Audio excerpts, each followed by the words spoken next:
bienvenidos. Gracias por estar allí, del otro lado, en un nuevo encuentro de este ciclo de conferencias virtuales del sector de fleolinfología del Hospital Italiano de Buenos Aires. Para aquellos que ya han participado en otras charlas previas, ya conocen un poco la modalidad, y aquellos que se van sumando hoy, la idea es una presentación con un orador, y después una serie de preguntas, a través de los panelistas, el panel está conformado hoy por, todos los miembros del sector de fleolinfología del hospital, y invitados especiales, panelistas invitados, que son el doctor Carlos Dalotto y la doctora Sandra Barrangu. Después a todos voy a presentar mejor, obviamente. La modalidad, es la de siempre, la presentación, y luego de la misma daremos paso a las preguntas que nos pueden ir dejando en el icono donde está la Q y la A de preguntas, para poder ir compartiéndolas con el orador del día. Bien, ¿cómo vamos? Bueno. Haciendo un repaso, hoy empezaríamos con el tercer módulo de estos encuentros. Los módulos previos estuvieron orientados más a lo que es el tratamiento en la patología venosa superficial, abocado especialmente a lo que son los tratamientos endovasculares. Los dividimos en un módulo de tratamientos térmicos y tratamientos no térmicos, ¿sí? De paso, recordarles a aquellos que no hayan podido por ahí presenciar en vivo alguna de estas charlas, que todos las charlas, los webinars que fuimos dando, se suben al canal de YouTube de Cirugía General del Hospital Italiano. Allí van a tener todas las charlas que fuimos dando. Y también las pueden encontrar, si no, los links en cualquiera de nuestras redes sociales, de Instagram o Facebook, de fleolinfología del Hospital Italiano, donde ahí van a ir directamente también a acceder a la conferencia que no hayan podido presenciar. Bien. Bueno, hoy vamos a ir un pasito más atrás de cómo empezamos. Hoy vamos a ir a lo que es el diagnóstico en la patología venosa superficial. Creo que en este momento ya y a esta altura no hay duda que el ecodoppler es el gold standard para el diagnóstico de la patología venosa superficial, ¿sí? Y tendremos al doctor Pérez Monreal desde España dándonos esta conferencia de cómo realizar un ecodoppler preciso del sistema venoso superficial. Ya vamos ahí, 128 participantes. No sé si queremos esperar un poquito más, Fanny, o querés que ya hagamos nuestras preguntas de rigor de antes de empezar las charlas. Bien. La primera pregunta, como siempre, para saber quién está del otro lado, es ¿desde dónde se están conectando? ¿Desde qué parte de la Argentina? O si es de Latinoamérica, América del Norte o de Europa.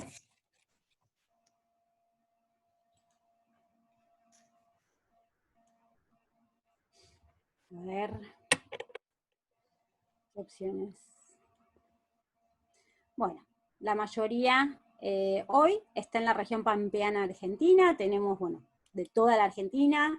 También siempre nos acompañan de Latinoamérica, y hoy tenemos también de Europa algunos invitados y panelistas y participantes, quiero decir. Bien. Próxima pregunta. ¿Cuál es su especialidad? Allí pueden elegir qué especialidad de todas las opciones que hay.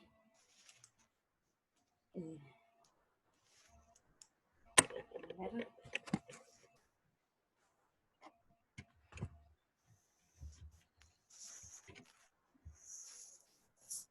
Bien. A ver, Hoy está más parejo el asunto. Hoy tenemos una concurrencia pareja entre lo que es flebología, cirugía vascular y diagnóstico por imágenes. De hecho, justamente antes comentábamos, hoy tenemos un panel que también es mixto en eso.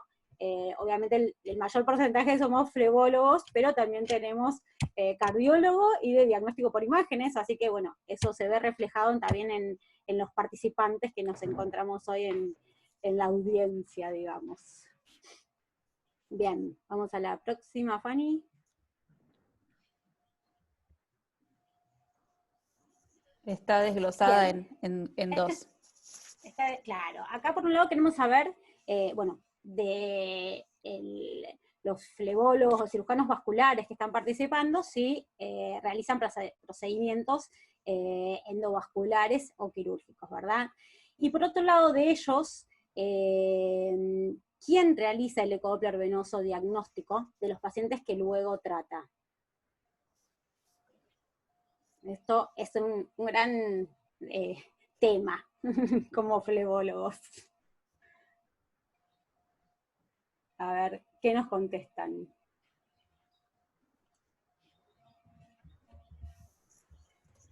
Bien.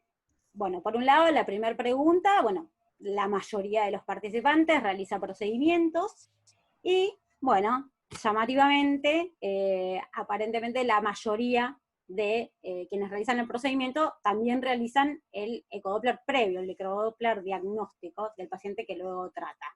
Que bueno, eso es algo, es una tendencia que se está viendo, que bueno, después por ahí indagaremos y entraremos más en el debate de quién debe hacer el ecodoppler, ¿verdad? Creo que con eso ya estábamos, Fanny, ¿verdad? Bien. Así es. Bueno, gracias. Bueno, a ver si estamos de acuerdo, ya podríamos por ahí comenzar con la charla, con la conferencia, introducir al doctor Javier Pérez Monreal. Él es especialista en medicina vascular, certificado en flebología por la European Board of Phlebology, y además experto y formador en ecodoppler venoso y técnicas endovenosas, director del curso de ecodoppler de venoso en Zaragoza y autor de Atlas de ecodoppler de tratamientos endovenosos. Javier, cuando quieras iniciar la conferencia, bienvenido y muchas gracias. Bueno, pues muchas gracias por la invitación, es un placer estar aquí.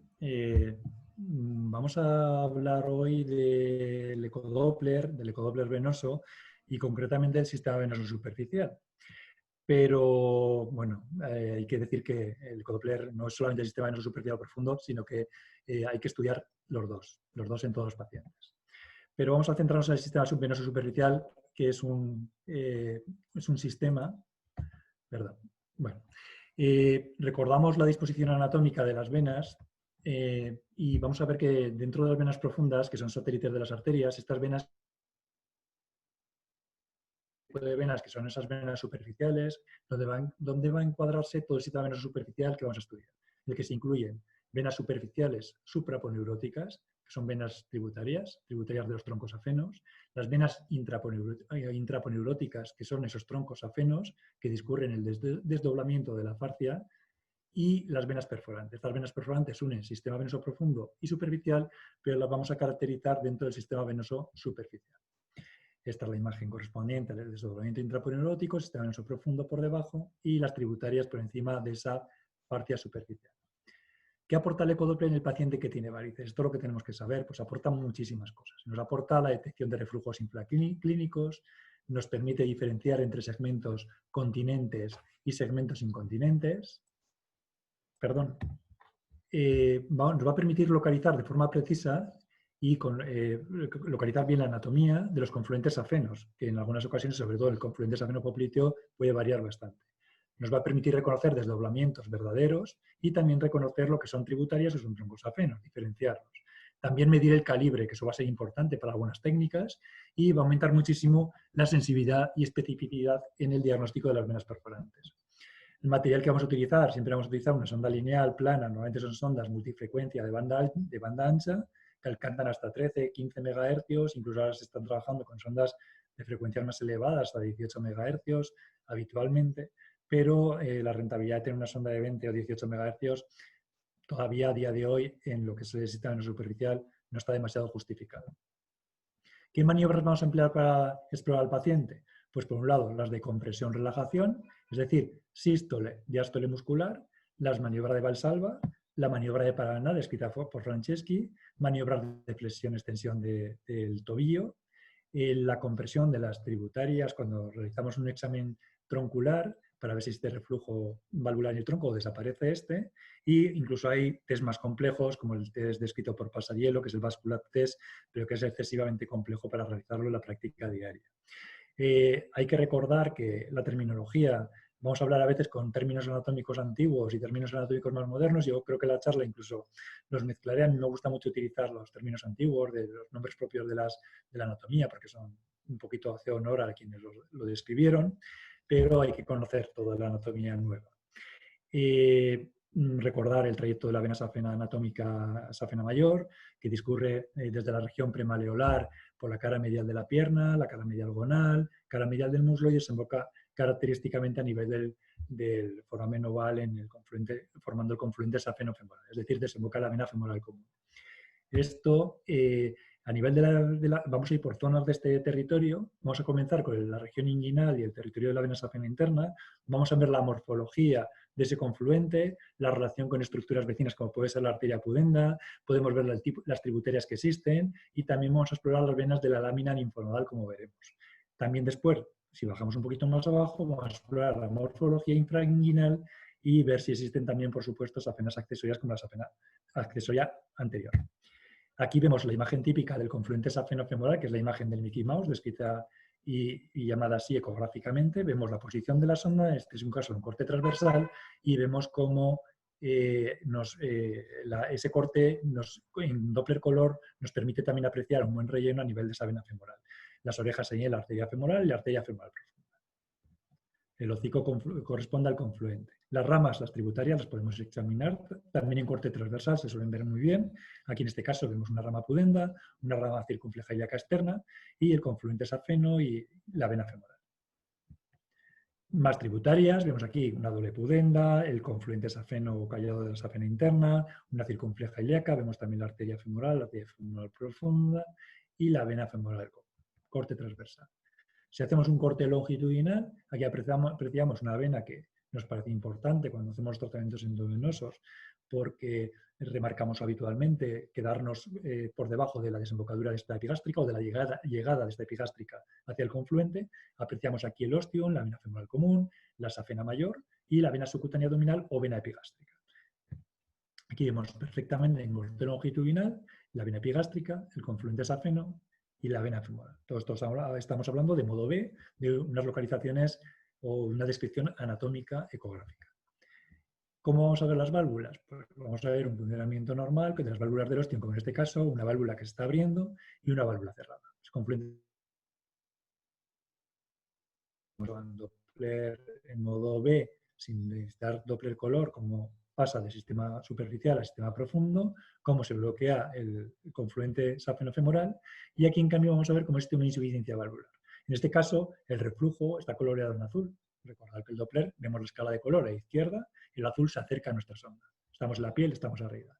Entonces, en este caso vemos en cámara lenta, para que se vea bien, cómo pasa el flujo desde la vena safena hacia la vena femoral, y una vez que vemos el flujo en color rojo, vemos un reflujo en color azul. El color azul, además, con una aspiración hacia el tronco safeno de las venas tributarias de ese confluente safeno-femoral.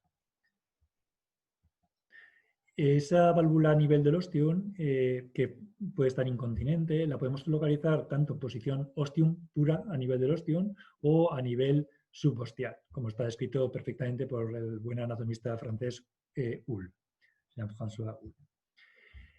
Aquí vemos un corte longitudinal en el que vemos también las dos válvulas que vamos a encontrar con más frecuencia, que es una válvula ostial y una válvula terminal y una válvula preterminal. Esto es lo habitual. Y vamos a ver pacientes donde existe una incontinencia clara del ostium, pero aproximadamente un 50% de los pacientes con insuficiencia troncular tienen una válvula final del ostium continente y hay una insuficiencia de la válvula preterminal.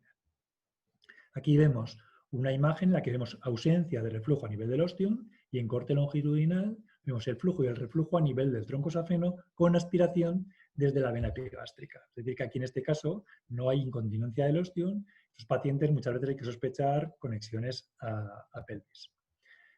Vemos aquí en este caso un confluente safenofemoral normal con flujo que pasa del sistema venoso superficial a profundo con color azul, codificado en color azul.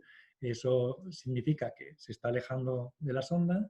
Vemos aquí una imagen de las venas tributarias quirúrgica, la vena pudenda, vena femoral y el confluente safeno. ¿Qué ocurre cuando existe la insuficiencia valvular y hacemos imágenes estáticas? Vemos el flujo a la izquierda con flujo safenofemoral de sentido fisiológico. Todo el flujo en este momento se está alejando de la sonda, que la tengo inclinada con el ángulo, y luego todo el flujo que se acerca a la sonda, vemos cómo está coloreado en rojo. La escala de color nos marca que el flujo que se acerca está en rojo.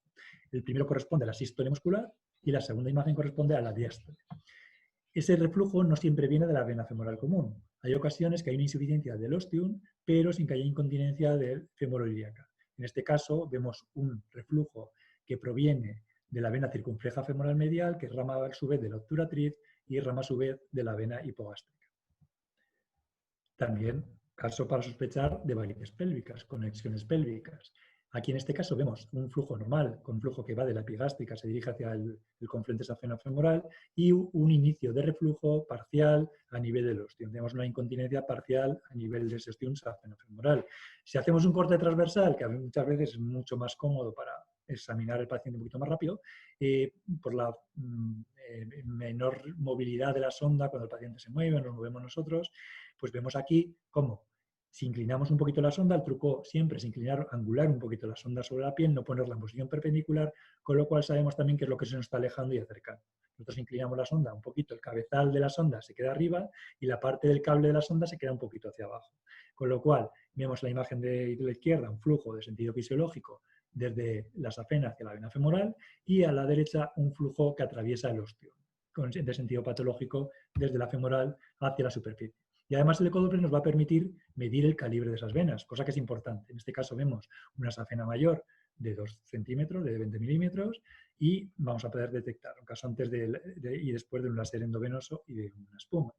Y importante, la safena mayor no es el único tronco que nos vamos a encontrar en muchas ocasiones. Tenemos un porcentaje de pacientes que tienen también anatómicamente una safena anterior o safena accesoria anterior del muslo. Esta safena anterior es también intraponeurótica característicamente.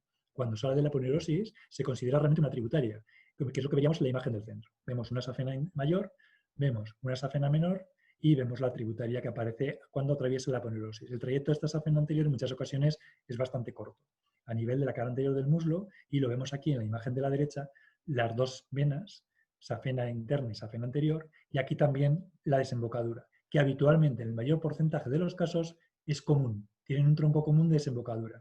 Desembocan de forma común en la vena femoral. Aquí vemos un reflujo aislado de la vena safena anterior, no hay reflujo a nivel de la safena interna, pero sí reflujo a nivel de ese tronco común. Lo vemos ahí perfectamente, el flujo y el reflujo. La safena anterior se va a caracterizar, lo vamos a poder caracterizar ecográficamente por el signo del alineamiento ecográfico. Este signo significa simplemente que la safena anterior está sobre los vasos femorales. Se encuentra en línea con los vasos femorales. Cuando lo tenemos en línea, no se trata de la safena anterior. Suele ser una safena interna que a veces puede estar en posición ligeramente anterior. Esta es una imagen muy interesante de UL, pero de desembocadura separada. Os voy a enseñar otra también. Aquí vemos dos desembocaduras separadas, con dos ostium diferentes. Están muy cercanos, pero son realmente dos ostium diferentes de la safena mayor y de la safena anterior. En este caso hay una incontinencia de ambos ostium. Y en ocasiones la safena anterior desemboca en forma de H. Esa forma de H, que la vemos aquí lateral al confluente safenofemoral. Muchas veces con una ectasia marcada, como vemos en este caso, con reflujo a través del confluente común. Esa safena anterior, cuando atraviesa la aponeurosis, se convierte realmente en una vena tributaria, que suele llamarse vena o variz arciforme del muslo. Vemos aquí a la izquierda cómo atraviesa la aponeurosis y deja de ser el tronco safeno. Ese tronco o esa vena safena anterior, en muchas ocasiones encontramos pacientes. Todo esto puede variar. Podemos tener incontinencia de un segmento de uno de los troncos, de un segmento del otro, y en muchas ocasiones se conecta. Y el reflujo de una alimenta a la otra, como vemos en ese marcaje ecográfico. Llegan a conectar a través de una tributaria y la tributaria alimenta a un tronco safeno que en proximal está continente. Y hay que haya dos plexiformes. Los pocos que he tenido ecográficamente no los tengo conservados, con lo cual pues no tengo aquí ninguno. Pero es la imagen esta típica que nos podría condicionar un procedimiento tanto endovenoso como incluso una cirugía, cuando nos lo encontramos sin haber hecho un diagnóstico previo con el ecodoppler. Y además hay llegadas del confluente safenofemoral atípicas, como en este caso donde el confluente safenofemoral llega hacia la vena femoral lo forma con la vena femoral entre la arteria femoral y la arteria femoral profunda. Esto también hay que conocerlo previamente a cualquier tipo de tratamiento. En este caso es una recidiva y lo que quiero mostrar es que la válvula está en el ostium, vemos una tributaria, que en este caso está recidivando a través de una tributaria que se ha quedado en el sitio porque la cirugía previa de esa fenectomía no se hizo correctamente. El ecodoppler también es muy relevador y no engaña, con lo cual sabemos que esa válvula del ostium en ningún momento se llegó a seccionar la vena a ras del justo o a nivel del ostium. Perdón. Aquí vemos cómo se explora el confluente safenofemoral con las maniobras de compresión, relajación. Esto es un corte, en este caso, longitudinal. Vamos a ver cómo tenemos un poquito de ángulo creado directamente por la imagen ecográfica. Estamos utilizando una ventana de color totalmente en paralelo, sin angularla. Vemos ahí el flujo y luego el reflujo. A nivel del ostium safenofemoral. No tiene mayor misterio, al paciente se le coloca de pie, por supuesto, esto es obligatorio en la realización de un ecodoppler correcto. Aquí vamos a ver si existe reflujo, con este caso, a nivel de la vena ilíaca, porque no todos los pacientes tienen válvula a nivel de vena ilíaca y normalmente hay más severidad del reflujo a nivel del ostium safenofemoral en pacientes que tienen proximalmente a nivel de la vena ilíaca un defecto valvular o no tienen válvula, que es lo más habitual. Ahí lo comprobamos en corte transversal y la maniobra mejor para realizarlo es la maniobra de Valsalva. El paciente lo hacemos coger el aire, todos la conocemos la maniobra. Esto es una imagen de una necropsia, vemos perfectamente el tronco safeno, cómo discurre el desdoblamiento de la aponeurosis y además tiene una serie de tabiques que fijan esa estructura a las dos capas de la aponeurosis, la superficial y la profunda. Esto es lo que veríamos a nivel del muslo, que es la imagen ecográfica del signo de Horus o signo del ojo egipcio. Lo vemos ahí perfectamente, el desdoblamiento en la aponeurosis en el muslo. Y cuando examinamos funcionalmente o dinámicamente ese tronco safeno, vamos a examinarlo con Doppler color y con Doppler pulsado. Con Doppler pulsado tendremos que tener un reflujo mayor a 0,5 a un segundo, depende de las publicaciones de los autores, y vemos cómo con la ventana del Doppler color nos permite ver el flujo que se acerca y el flujo que se aleja, que va a ser el reflujo.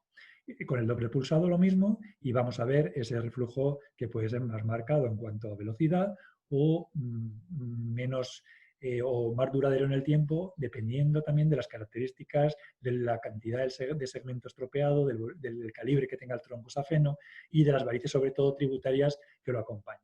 Aquí vemos un Doppler color, un corte longitudinal, flujo y reflujo. No tenemos más misterio. Podemos examinar al paciente en corte longitudinal, segmento rápido y ver realmente hasta dónde alcanza la insuficiencia. Con Doppler pulsado, todos conocemos, flujo y reflujo, y vamos a diferenciar claramente a nivel del muslo si es una safena interna anatómica situada en el desdoblamiento de la aponeurosis o es una safena accesoria que es una vena superficial. Esa vena está fuera de la aponeurosis. En muchos pacientes tenemos una incontinencia en un segmento proximal de la vena safena y ese reflujo se va hacia la vena safena accesoria. Pero las dos pueden formar parte de la patología. Podemos tener variantes e incluso hipoplasia en la zona anatómica de la safena interna. Aquí vemos una safena interna claramente anatómica, lo que vemos en el trazado del marcaje en la línea simple, y en cambio aquí lo que estamos viendo es la safena accesoria. Aquí, en este caso, en el desdoblamiento de la aponeurosis no aparece safena. Hay una verdadera aplasia de esa vena safena. Eso tiene implicaciones terapéuticas porque podemos meternos con un fleboextractor o con una fibra láser por un trayecto y realmente no está tratando el trayecto que realmente está incontinente. Ahí existen estas variantes descritas por Lefebvre y Villaderbo de los porcentajes que él encontraba anatómicamente respecto a estas dos posibilidades. A nivel de la pierna, la safena mayor la vamos a examinar por encima del maleolo. Vemos aquí el hueso que está justo debajo de la imagen correspondiente a la vena que está rellena con Doppler color. Para examinarla también vamos a inclinar la sonda, como he comentado antes, en esa posición, angulándola. Así creamos un ángulo artificial para que la señal Doppler aumente y sea mejor en intensidad y señal. Y vamos a ver la relación claramente ahí con el maleolo medial o maleolo interno. Las tributarias las vamos a diferenciar porque del tronco safeno comunican con ese tronco safeno y atraviesan la hoja superficial de la aponerosis. Y es muy importante que si realizamos un Doppler de bolsillo podemos llevarnos a error con pacientes como en este tipo. Vemos una paciente con gruesas varices y son realmente varices parasafenianas. No existe incontinencia troncular. Si ponemos el Doppler de bolsillo vamos a escuchar un reflujo franco y marcado, pero lo que tenemos son varices dentro del compartimento safeno que rondan y están en la periferia de la vena safena mayor. Aquí vemos el examen del reflujo troncular a nivel del muslo, corte longitudinal. Aquí sí que vamos a angular la caja del color, vemos cómo la angulamos y realizamos maniobras de compresión, relajación distal, que suelen ser pues, muy reveladoras. Una vez que hemos colocado el Doppler color, vamos a colocar el Doppler pulsado y comprobamos la existencia de un reflujo valvular marcado, como en este caso. Y no debemos olvidar, como estamos en territorios similares a nivel inguinal y también, por supuesto, la cara posterior, aunque hablaremos más de ella, pero sobre todo los puntos de fuga pélvico. Los puntos de fuga pélvico que van a ser clásicamente los descritos por Franceschi, que son la vena clitoridiana, la vena glútea superior e inferior, la vena del ligamento redondo, o punto I, y el punto P o punto de fuga perineal. Todos estos son puntos de fuga de varices pélvicas que debemos de examinar clínicamente con ecodoppler y muchas veces también apoyados, por ejemplo, con las perineales con el transiluminador. Es bastante útil. Aquí vemos un glúteo superior e inferior. Vemos una paciente tratada con espuma, con tratamiento todavía reciente, el resultado. Y vemos otra paciente con punto I franco marcado a nivel de la fuga del punto del ligamento redondo. Vemos unas varices producidas por esto. Aquí vemos unas perineales, lo vemos ahí muy marcadas a la derecha, antes y después de un tratamiento. Y hay que tener cuidado porque en este caso, por ejemplo, son varices suprapúbicas. Cuando vemos varices suprapúbicas, casi seguro que tenemos un circuito de derivativo. Entonces tenemos que pensar en una posible obstrucción por trombosis o por una Umay-Turner, etcétera, etcétera, cuando severo, que normalmente ha habido una obstrucción trombótica, cuando tenemos unas venas de este tipo. Las perineales alimentan muchas veces, perdón, están desordenadas las flechas, pero lo que quería enseñar aquí es que a nivel de confluente safenofemoral existe una continencia, perdón, el confluente safenofemoral es continente, pero existe una incontinencia troncular a partir de la llegada de un punto de fuga perineal. Es decir, el punto de fuga perineal alimenta una variz que llega a alimentar al tronco safeno. Eso lo vemos con mucha frecuencia. Vemos como con el transiluminador nos da todavía una información así relevante en cuanto al recorrido tortuoso. Aquí vemos el punto de fuga que hemos visto anterior con las varices tratadas antes y después con espuma. Y no hay que olvidar a nivel inguinal, sobre todo, la presencia en ocasiones de venas de la lámina linfonodal descrita por Gillot. Cuando existen venas reticulares intraganglionares y esas láminas de linfonodal, también es importante descartar la existencia de un punto I, porque se suele asociar con frecuencia.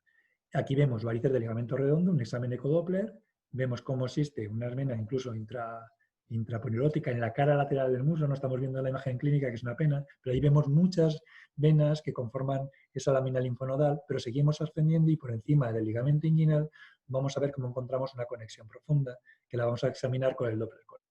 Y este es un paciente típico con un punto de fuga, como digo, a nivel del ligamento redondo.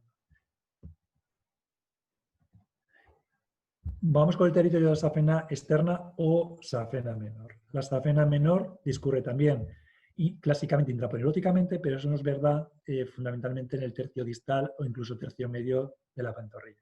Sí que suele ser intraponeurótica más o menos en los dos tercios, tercio medio y tercio más proximal.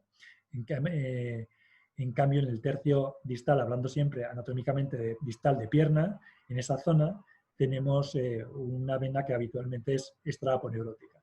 Pero el trayecto típico discurre intraponeurótico No sé si hay un poquito de ruido, perdón, es que estoy en el pueblo y se oye un poquito de ruido, pero enseguida si no cierro la ventana. Vamos a ver aquí esa imagen intraponerótica del desdoblamiento, las venas gemelares, típica, y en el 50% de los casos esa vena safena menor desemboca a nivel de la poplitea en el confluente safeno-popliteo, pero en un 50% de los casos tiene variantes anatómicas que tenemos que conocer. Las variantes anatómicas son estas, o desemboca en la poplitea o a veces no tiene desembocadura con frente safeno-popliteo, podemos encontrar que, casos en los que no exista, o incluso existiendo podemos tener una conexión a la vena safena mayor, que es la vena Giacomini, una prolongación posaxial de la vena safena menor a nivel del muslo, lo que se llama tronco subaponeurótico posterior del muslo o prolongación posaxial de la vena safena menor, una conexión a través de venas perineales, como vemos en este caso, y una conexión en muchas ocasiones a venas glúteas. Aquí vemos una de las particularidades que encontramos en muchas ocasiones en pacientes con incontinencia de la safena externa, que es la desembocadura común de la vena safena externa con el tronco común de las venas gemelares mediales. Tiene un tronco común que desemboca en la vena poplitea. Aquí es lo más típico, que es el tronco común de las venas gemelares mediales, desemboque de forma aislada en la vena poplitea. Y la safena externa, o safena menor, desemboque también de forma aislada. Pero en ocasiones encontramos esta desembocadura común, lo cual tiene que ver bastante con lo que podamos encontrar con, o lo que podamos, o cómo podemos planificar un tratamiento. Aquí vemos un confluente safeno-popliteo normal y otro con reflujo valvular. Pensar que no siempre ese reflujo troncular de la vena safena menor proviene de ese confluente safeno-popliteo.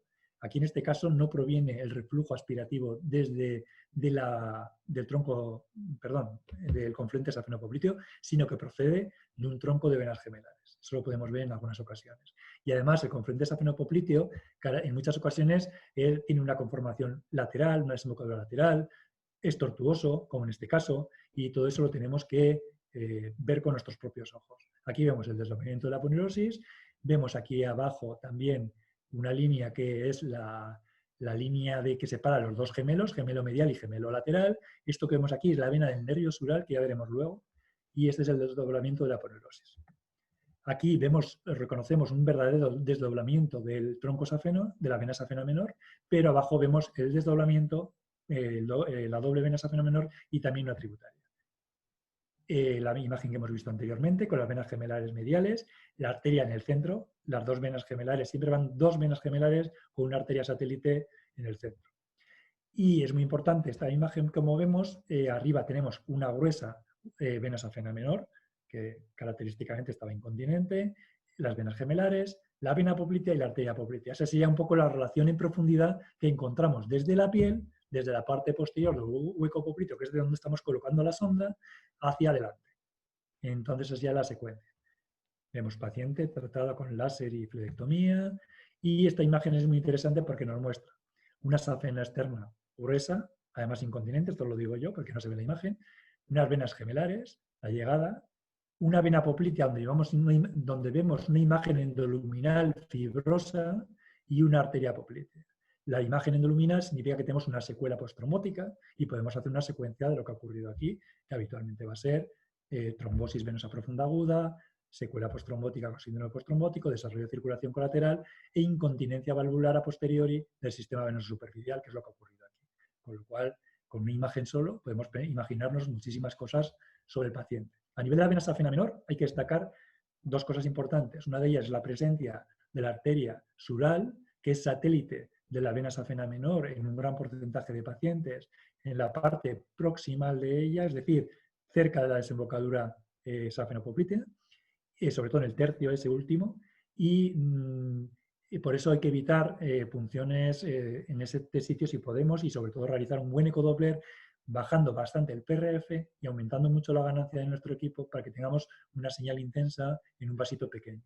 Pero esa arteria es muy traidora, con lo cual hay que tener cuidado. Y el nervio safeno, que acompaña a la vena safena menor, pero habitualmente, al contrario que la arteria, que lo hace en la zona próxima de la pierna, la acompaña en la zona distal de la pierna, sobre todo en el tercio distal. Y lo podemos ver ese nervio con el ecodoppler en muchas ocasiones, incluso hacer un seguimiento y un rastreo de toda su extensión y ver dónde lo tenemos cerquita de la vena.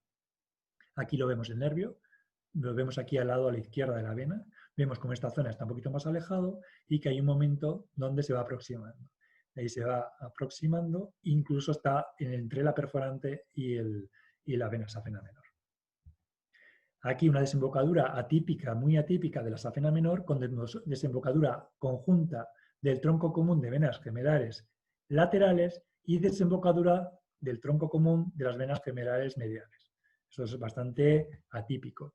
Y no hay que perdernos de vista en este hueco popliteo que podemos encontrar varices sistólicas. Varices sistólicas que significa que durante la contracción muscular tenemos reflujo, o sea, flujo en sentido no fisiológico a nivel del confluente safeno-popliteo. Ese reflujo suele derivar a la prolongación posaxial de la vena safena menor, pero puede ser el origen, como punto de fuga, tanto durante la sístole como de la diástole, de varices.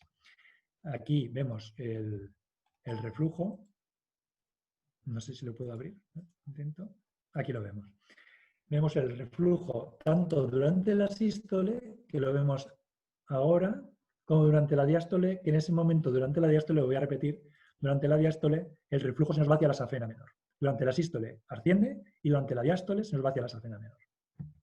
Eso, bueno, ahí tenías en Argentina al doctor Lobulo, que la verdad que tiene un atlas muy, muy interesante sobre ecodoppler, y él lo describe como una posible compresión de la vena femoral. Es algo que está, por lo menos en la mente de muchos autores, pero luego en la práctica es difícil demostrarlo. A veces, depende de las posiciones, podemos ver una ligera compresión a nivel del hunter de la vena femoral, pero no siempre es posible. ¿Cómo examinamos la vena safena menor? La vena safena menor la examinamos de pie también, por supuesto. Al paciente le podemos hacer flexionar un poquito la rodilla, pero tampoco es obligatorio siempre. Podemos hacer un buen examen, sobre todo si es una vena safena menor gruesa, como en este caso. Hemos visto en corte transversal y ahora en el corte longitudinal, porque vemos con una ventana Doppler un poquito ampliada qué es lo que ocurre a nivel de segmento venoso profundo y a nivel de un buen segmento del sistema superficial, podemos examinar con el Doppler color esa vena. Y aquí el paciente está haciendo solo basculando una especie de maniobra de Paraná que le hemos enseñado a hacer y vemos cómo estaba teniendo el flujo y el reflujo. Y vamos a hablar también, a nivel de ese hueco popliteo, de varices del nervio ciático. No hay que perderlas de vista, sobre todo cuando el paciente presenta síntomas atípicos de insuficiencia venosa o dolor ciático, sobre todo, pero que mejora con el reposo y con la pierna elevada, cosa que una ciatalgia de origen locomotor lumbar, pues eso va a ser imposible. Es decir, ¿qué es lo que encontramos? Bueno, pues encontramos muchas veces la presencia de una vena tubular intraponeurótica lateral a la vena safena menor. Esto es patognomónico de varices del nervio ciático, según describe perfectamente el buen ecodoplerista francés Lemasle. A nivel del muslo podemos encontramos dos cosas, como en este caso, que una de ellas es la que hemos hablado, que es la prolongación posaxial de la vena safena, en el desdoblamiento de la poneurosis, y más profundo a nivel de la estructura del nervio ciático y contorneando, vemos esas venas que corresponden al eje isquiático. Sería el eje axial, las varices ciáticas, y el posaxial, el tronco subaponeurótico posterior del muslo. Aquí vemos perfectamente el ciático popliteo mayor, que está justo por encima de la vena poplitea que estamos rellenando, y el ciático popliteo menor, o sea, nervio tibial, nervio peroneo, con varices intraciáticas claras y marcadas, con flujo y reflujo valvular bien marcado, que si ascendemos, pues en el tronco común también del ciático lo hemos visto un momento. Y también poco hay que olvidar una vena que se presenta, sobre todo su patología, su insuficiencia de forma menos frecuente, que es la vena la vena del nervio sural. Esa vena del nervio sural se encuentra por debajo del desdoblamiento de la poneurosis. Lo vemos allí, situada entre el músculo gemelo medial y gemelo mayor a nivel prácticamente del tabique que lo separa. Y esa vena sural, en ocasiones, puede ser la que tiene el reflujo y deriva el reflujo de las varices tributarias. Como en este caso, donde la safena menor tiene un flujo de sentido fisiológico, no tiene incontinencia y de la vena del nervio sural. Y bueno, esto es un poco las prolongaciones posaxiales, que pueden ser comunicar, como he dicho antes, por ejemplo, con este caso, con las varices perineales, reflujo, vemos también el confluente safeno-popliteo, o este caso, unas varices que las vemos aquí. Esto no se pincha aquí, esto es un eje isquiático, viene desde arriba, desde una vena glútea, con lo cual hay que saber muy bien lo que estamos viendo y tratando. Las varices ciáticas, vemos aquí con el nervio ciático, trayectos tortuosos de esos ejes, son muy frecuentes. Aquí lo vemos muy bien, es muy isquiático, muy tortuoso y que pues, si vamos subiendo por el muslo vamos viendo el flujo y el reflujo valvular. Bien, vamos a hablar de las perforantes. Las perforantes, bueno, igual algunos de lo que cuento no estáis todos de acuerdo, pero porque esto de las perforantes yo creo que todavía nos queda por aprender. Las vamos a dividir en normales, que son perforantes de calibre pequeño sin conexión a territorios varicosos, con flujo en sentido fisiológico de sistema venoso superficial a sistema venoso profundo. Son venas pequeñitas que en ocasiones ni las llegamos a ver con el ecodoppler. En reposo, el flujo puede ser en las dos direcciones, eso está demostrado, en las perforantes normales. Las perforantes de reentrada pues son las que más vamos a encontrar en un paciente con varices esenciales o primarias. Son venas dilatadas, perforantes dilatadas, que drenan la variz con un flujo predominantemente diastólico, o sea, durante la diástole, de sentido normal del sistema venoso superficial al sistema venoso profundo. Y las patológicas, que son perforantes que refluyen. Es decir, hay flujo del sistema venoso profundo al sistema venoso superficial, mayor de 0,5 segundos. ¿Qué puede suceder durante la sístole muscular? Esos son perforantes derivativas, siempre, o durante la diástole muscular, que se comportan como verdaderos puntos de fuga. Las maniobras de compresión, de exploración van a ser las maniobras de compresión proximal y distal y la maniobra de Palmer. Vamos a ver perforantes que se comportan como punto de fuga proximal, que son como si fueran un confluente safeno, se comportan como tal, como si fuera un confluente safeno-femoral o un confluente safeno-popliteo. Y vamos a ver reflujo durante la diástole muscular, como ocurre con esos confluentes. Por ejemplo, esto, perforante EDOT. Vemos aquí montaje iconográfico, vemos el reflujo a través de una perforante EDOT desde la vena femoral. Otra perforante EDOT, dilatada e incontinente, y aquí también lo mismo, vemos que a partir de una perforante EDOT tenemos un reflujo a nivel del tronco safeno. En cambio, no tenemos incontinencia del ostium safeno-femoral. Y lo vemos como durante la diástole, vemos esas flechas como se relaja la compresión, es en el momento en que se aprecia esa salida de flujo, y vemos abajo también una perforante de reentrada donde está entrando el flujo. Vena perforante EDOT, que a veces las vemos centradas de la vena safena interna. También se comportan como perforantes con tipo fuga, punto de fuga, estas perforantes laterales, las perforantes laterales de AG. También esta perforante, lo mismo, la perforante de AG, en caso de una recidiva, vemos un reflujo durante la diástole, un circuito además cerrado donde vemos un reflujo que entra a nivel de la perforante de reentrada, también durante la diástole. Y vamos a ver aquí otro tipo de perforante como punto de fuga, que es la perforante de hueco popliteo o de Thierry-Marie. Esta perforante, situada clásicamente en el cuadrante superoexterno del hueco popliteo, va a ser en muchas ocasiones único punto de fuga que nos alimenta las varices posteriores a nivel de la pantorrilla. Aquí vemos el circuito, igual con una perforante de reentrada a nivel gemelar medial, o sea, una perforante polar inferior de Gillot. Aquí vemos una perforante intraósea, que también se comporta como punto de fuga. Son más raras, pero las vemos en ocasiones. Vemos otro punto de fugas, en este caso es una perforante void con reflujo marcado y reflujo a nivel del tronco safeno. Perforantes de reentrada, lo hemos dicho, con flujo predominantemente diastólico de sentido normal, de sistema venoso superficial a sistema venoso profundo. Eso no quiere decir que no haya una parte del flujo que se produzca en sentido inverso, pero vemos que en muchas ocasiones, sin tratar la perforante, cuando hemos quitado o hemos hecho una ablación, un tratamiento quirúrgico a nivel de safena y a nivel de las tributarias, esas perforantes recuperan la normalidad completa. Vemos aquí como un sistema pues, con punto de fuga, perforante con punto, en este caso es un confluente safeno, pero lo que queremos ver aquí son sobre todo cómo se comporta la perforante de reentrada. Vemos que durante la diástole esa perforante se pone en marcha y lleva ese exceso de flujo que baja por esa variz hacia el sistema venoso profundo. Hay una aspiración. Este es otro circuito, lo mismo que antes, y en este caso una perforante paratibial. Paratibiales que en pocas ocasiones son único punto de fuga, pero sí en cambio la de void. Una perforante tibial posterior son habitualmente perforantes que se comportan también como perforantes de reentrada, pero que también pueden ser puntos de fuga y perforantes patológicas. Perforante proximal de Voigt, perforante de Cockett, en este caso de reentrada, vemos el flujo en la perforante, cómo se aleja del sistema superficial a profundo, es decir, va en sentido fisiológico. La perforante dilatada, pero en sentido fisiológico, igual que suele ocurrir con las perforantes peroneas. En este caso vemos un flujo también de reentrada, en este caso el color rojo, No veo la pantalla a la derecha, pero imagino que el color rojo está dirigiéndose en distalidad, es decir, que se aleja. Es que tengo el chat justo encima y no lo puedo quitar. Una perforante gemelar medial de Gillot, localización, perforante paraquilia, también importante conocerla, de Bassi, que conecta con la vena safena menor. Y esas perforantes de reentrada pueden llegar a ser incontinentes en pacientes muy evolucionados, cuando hablamos de varices primarias esenciales. Y ese esfuerzo y la existencia al final de un flujo competitivo produce también reflujo durante la diástole muscular, con lo cual pasan a ser perforantes que por esa sobrecarga se llegan a estropear. Aquí vemos una perforante tibial posterior con flujo y reflujo, claro. Aquí vemos en un vídeo también flujo y reflujo, en este caso el reflujo es este, el rojo, bueno, para que veáis.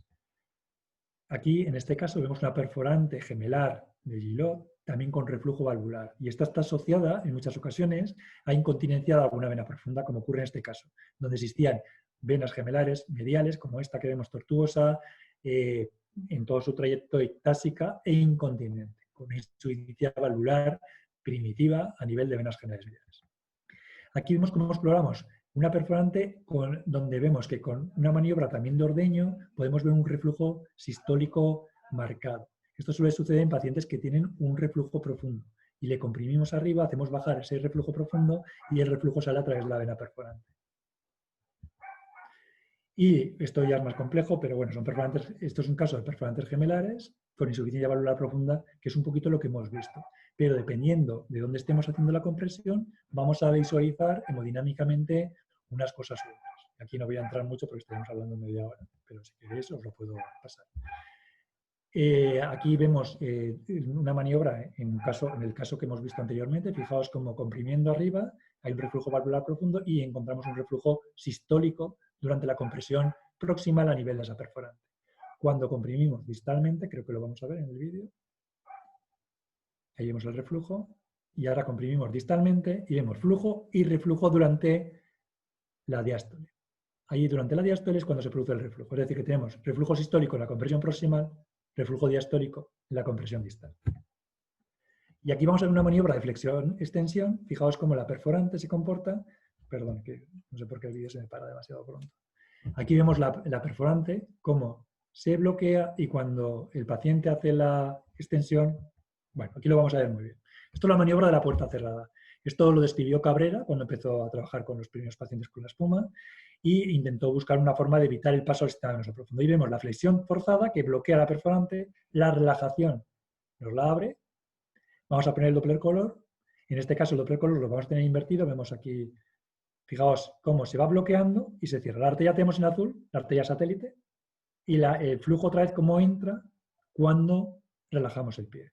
Eso es la maniobra de puerta cerrada muy útil cuando hacemos un tratamiento con espuma en torno a una perforante donde no queremos que entre nuestra espuma. Y no hay que olvidar que tenemos perforantes derivativas, perforantes que refluyen durante la sístole muscular porque realmente existe una obstrucción a nivel del sistema venoso profundo. Habitualmente tenemos un circuito derivativo que suele coger o suele participar de él la vena safena mayor. Aquí vemos un reflujo sistólico y aquí lo vemos, un síndrome postrombótico. Como comprimimos, hay un reflujo hacia la safena y esta safena que inicialmente está derivando, pero ya empieza a tener un poquito de reflujo valvular y una comisura valvular. ¿Por qué? Porque esa vena sufre una sobrecarga, se va dilatando por exceso de flujo y de velocidad dentro de la misma y eso va a hacer que se estropee esa vena safena. Aquí tenemos, para correlacionar un poquito con lo anterior, la vena safena anterior, la vena safena mayor y las venas de la lámina linfonodal de Gillot, descritas por Gillot. Vemos ganglio, está con la G y esas pequeñas perforantes que normalmente conectan incluso con el sistema venoso profundo con la vena femoral y vemos esas venas que atraviesan incluso los ganglios. Lo vamos a ver así cuando vemos un cavernoma, como en este caso primitivo, le llamamos cavernoma, esa red de venas de pared frágil, difusa. Cuando no ha habido una cirugía previa y lo encontramos, se trata de un cavernoma primitivo. Y ese cavernoma primitivo, como vemos aquí a nivel inguinal, como he dicho antes, es importante buscar conexiones pélvicas. Cuando ya hemos tenido un paciente operado y hay una recidiva, es muy frecuente encontrar dilataciones de estas lámina linfonodal, muchas veces en conexión con puntos de fuga reabiertos o por uniones residuales cortos, etcétera, a través del confluente safeno-femoral. Aquí vemos una varice intraganglionar, aquí unas varices intraganglionares gruesas en una recidiva, con todo el confluente, o sea, las venas de la lámina linfonodal dilatadas. y aquí vemos un reflujo valvular a nivel de un cavernoma, también por recidiva. Aquí vemos en las recidivas muñón residual con reflujo valvular, vemos el paciente, claramente muñón residual también, más corto, en una recidiva con reflujo valvular. Aquí, en este caso, vemos cómo existe una red de vasitos pequeños en una recidiva por ligadura previa del confluente safeno-popliteo en una paciente en la que se había realizado un chiva. Vemos aquí una recidiva con una tributaria en la que vemos, tras una espuma, cómo ha recidivado a través de una circunfleja con el tiempo, con un poquito de reflujo valvular, una mini recidiva, pero que nos podemos adelantar ahí y tratarla antes de que el paciente acabe. Y voy acabando ya, hablando solamente muy rápido de las varicotrombosis. No olvidar que podemos encontrar, a veces clínicamente no hay ninguna duda de que lo que es una varicotrombosis para cualquier flebólogo. Aquí lo vemos claramente en un paciente donde hay una varicotrombosis, donde no la hay, en esta pierna. Vemos unas imágenes de ocupación endoluminal a nivel de esas varices, suele acompañarse de dolor, inflamación local y a veces trayectos lineales enrojecidos con dolor a nivel de trayectos anatómicos de la vena safena, que pueden ser oclusiones completas o incompletas, como vemos allí, o que puedan coger o no las venas perforantes. Cuando tenemos una trombosis de vena perforante, para muchos autores se debe considerar que se trata de una trombosis venosa profunda. Aquí vemos cómo esas trombosis pueden llegar a alcanzar el confluente, el ostium, como en este caso a través del ostium, o incluso penetrar en el mismo, a veces con trombos flotantes. Y aquí vemos un caso de una trombosis, vemos allí el trombo que penetra ligeramente la vena femoral, vemos la trombosis de la vena safena, y aquí la repermeabilización ya bastante importante tras el tratamiento anticoagulante, ya van quedando la zona proximal muy repermeabilizada y en las zonas distales pues ya canales que vamos viendo permeables. Aquí vemos un trombo flotante dentro de la vena safena mayor, una safena prácticamente normal. Aquí vemos una perforante sin trombo y una trombosis de la vena safena, trombosis de safena menor, y aquí vemos unas imágenes de inflamación de la pared de la vena, pero sin trombo, que tampoco hay que confundir. Vemos el edema tras una contusión, un hematoma arriba a la izquierda pretibial y un engrosamiento de la pared de la safena. Y no olvidarnos de las secuelas postrombóticas a nivel del sistema nervioso superficial, como vemos aquí, safena menor, en corte longitudinal las secuelas. Las vemos aquí con reflujo valvular marcado, secuelas fibrosas endoluminales, corte longitudinal transversal y multicompartimentabilidad de la luz venosa de la safena. Bueno, en conclusiones, la anatomía es variable, pero está descrita toda. Los puntos a examinar hay que recordar que hay que examinar todos los posibles puntos de fuga, confluentes safenos, perforantes, conexiones pélvicas, puntos de fuga pélvicos, la existencia o no de varices parasafenianas, la existencia de ejes axial y posaxial del muslo a nivel de cuando exploramos la safena menor, el examen de trayectos incontinentes, tanto a nivel troncular como de sus tributarias, el examen de punto de fuga está repetido y, por supuesto, no olvidar que debemos examinar siempre el sistema venoso profundo. No podemos quedarnos tranquilos con solamente un examen de sistema venoso superficial y que las maniobras a realizar son las que hemos comentado antes. Ahora las voy a repetir y yo creo que con esto pues ya está todo. Muchas gracias.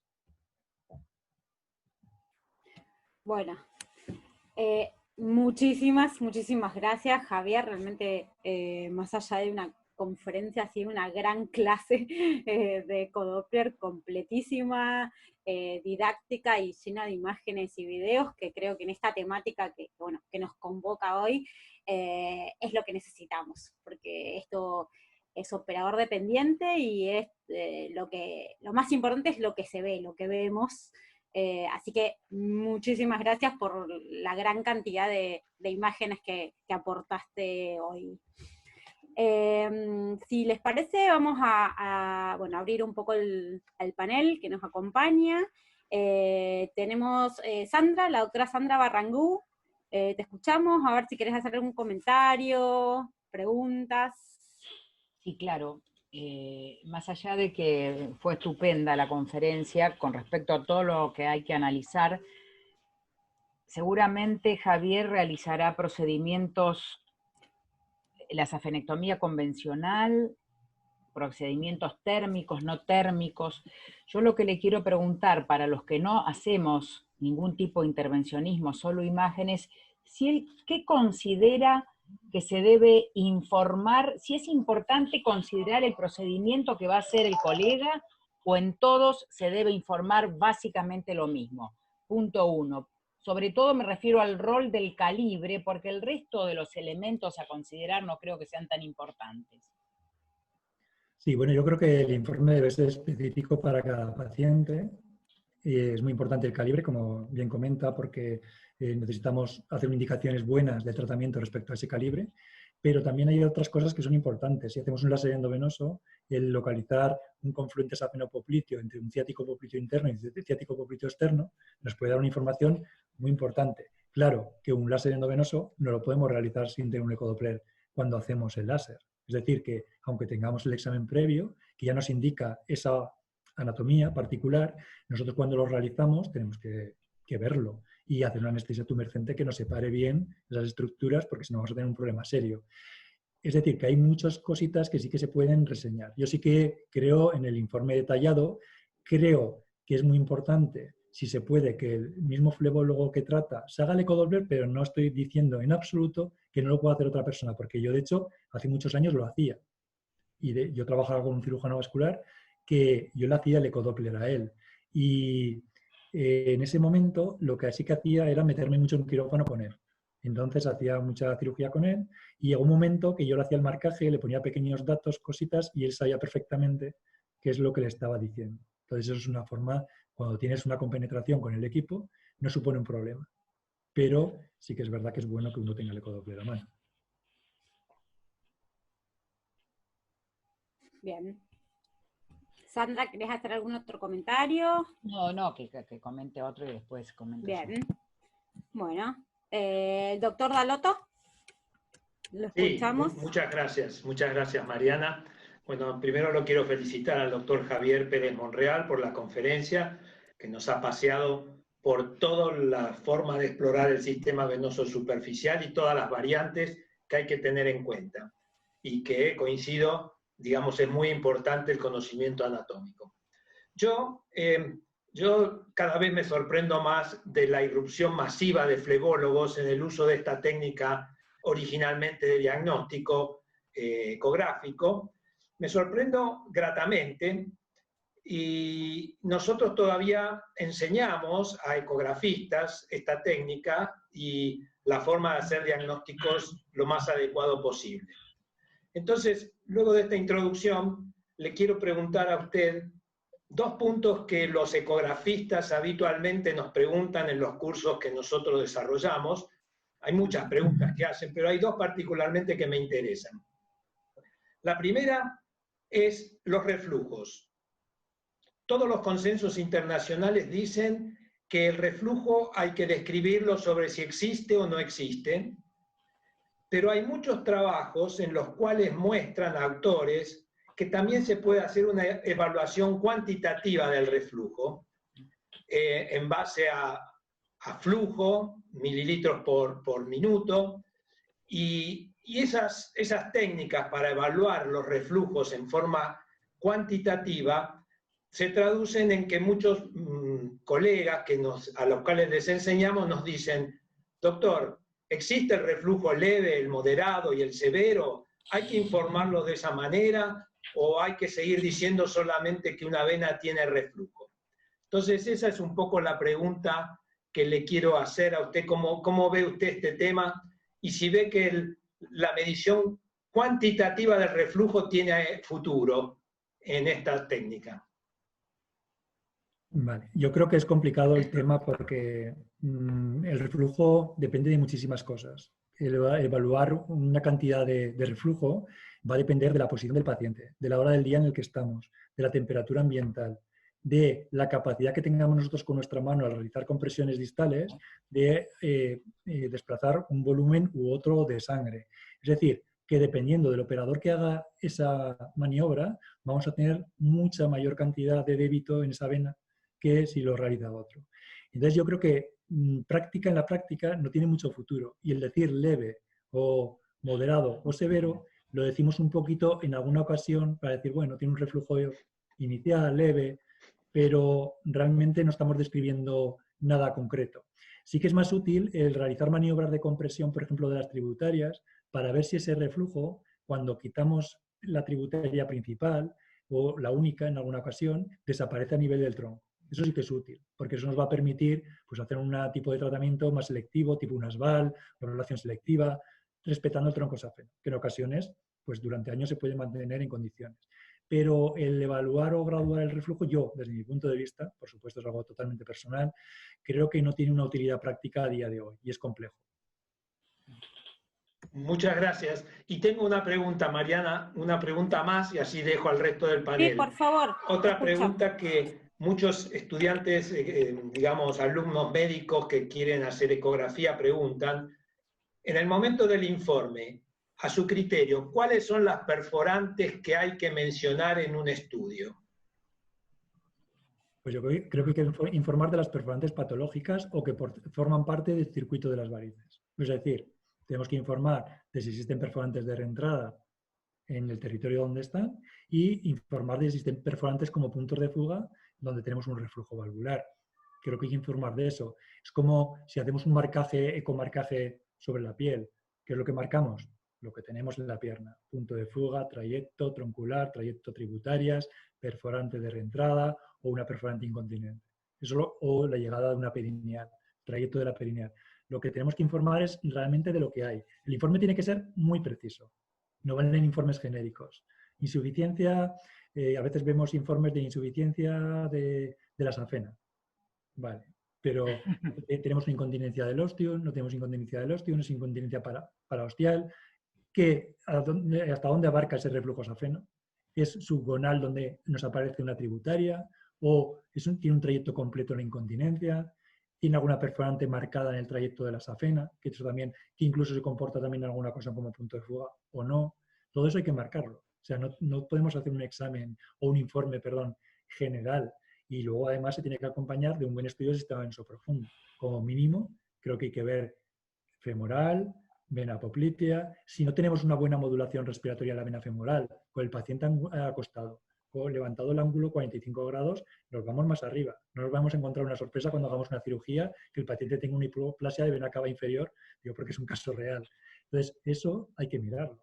Y como mínimo digo femoral, poplitea, pero incluso es conveniente mirar distalmente, porque nos llevamos sorpresas de secuelas postrombóticas distales, a veces desapercibidas por el paciente, que suponen que ese paciente ya tiene un primer episodio de trombosis. ¿Qué quiere decir? Que en la cirugía o en el procedimiento endovenoso vamos a tener que hacer una profilaxis segura, porque este paciente ya tuvo un antecedente de trombosis venosa profunda, aunque no lo supiese. Muchas gracias, muchas gracias. Nada, encantado. Bueno, sigamos a ver con doctor Hugo Martínez. ¿Quiere hacer preguntas, comentarios? Sí, un comentario y una pregunta. El comentario es que, bueno, yo obviamente aprendí a hacer la especialidad en la era pre-ecodoppler y los chicos que se forman ahora obviamente lo tienen que hacer y nacen haciendo estudios diagnósticos. Yo quería preguntarle a Javier puntualmente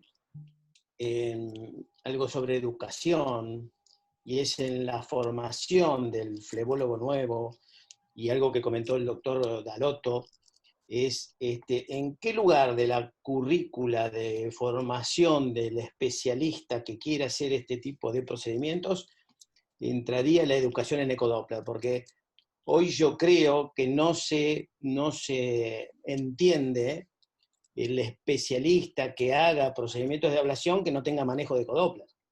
Efectivamente. Y eso debe estar contemplado en la currícula de formación. Entonces, un poco la pregunta es, Sí. ¿cómo incorporamos la formación diagnóstica en la formación asistencial del flebólogo?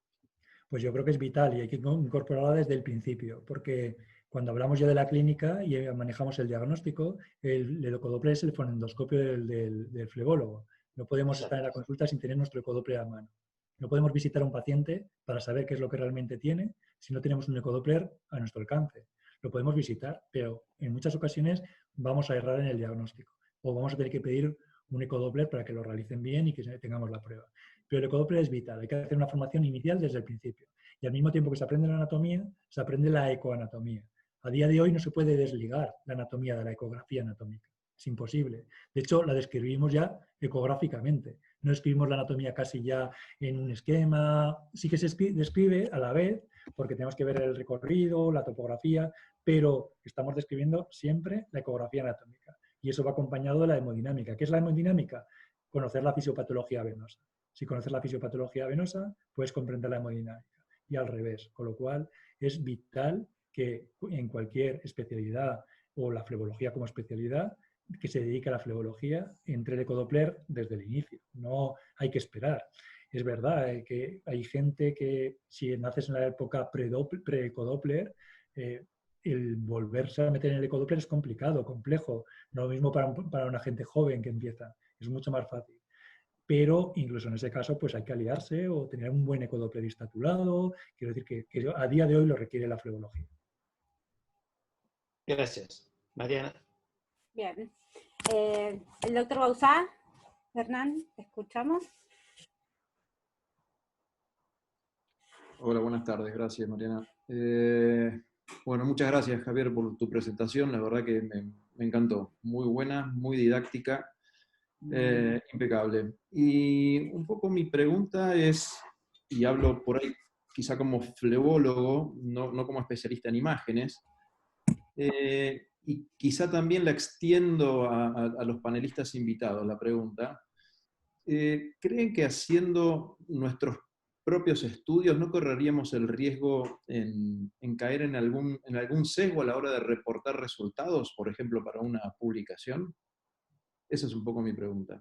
No estoy, digamos, no estoy en contra en que los flebólogos hagan sus propios estudios, pero a veces uno puede caer en esta trampita, llamémoslo. Gracias. Y bueno, yo creo que en el caso de los estudios realmente puede pasar, eso efectivamente es así, está claro, porque nosotros podemos incluso camuflar nuestros resultados inconscientemente. Pero, y es importante tener siempre los observadores externos. Por eso es muy importante que todo el mundo esté bien formado en ecodoppler cuando se haga un estudio, que se participe en equipo. Pero luego, aparte de eso, sí que es verdad que es imposible hacer, o no se debería nunca hacer actualmente una espuma, un láser, etcétera, sin tener el eco en la mano. Es decir, que el eco forma parte de la herramienta con la que estamos trabajando. Es igual que la fibra de láser o que la aguja con la que pinchamos una vena para inyectar una espuma. Entonces yo creo que sí que es verdad que las dos cosas tienes razón en las dos vertientes. Gracias. ¿Yo puedo comentar algo? Sí, Sandra, te escuchamos.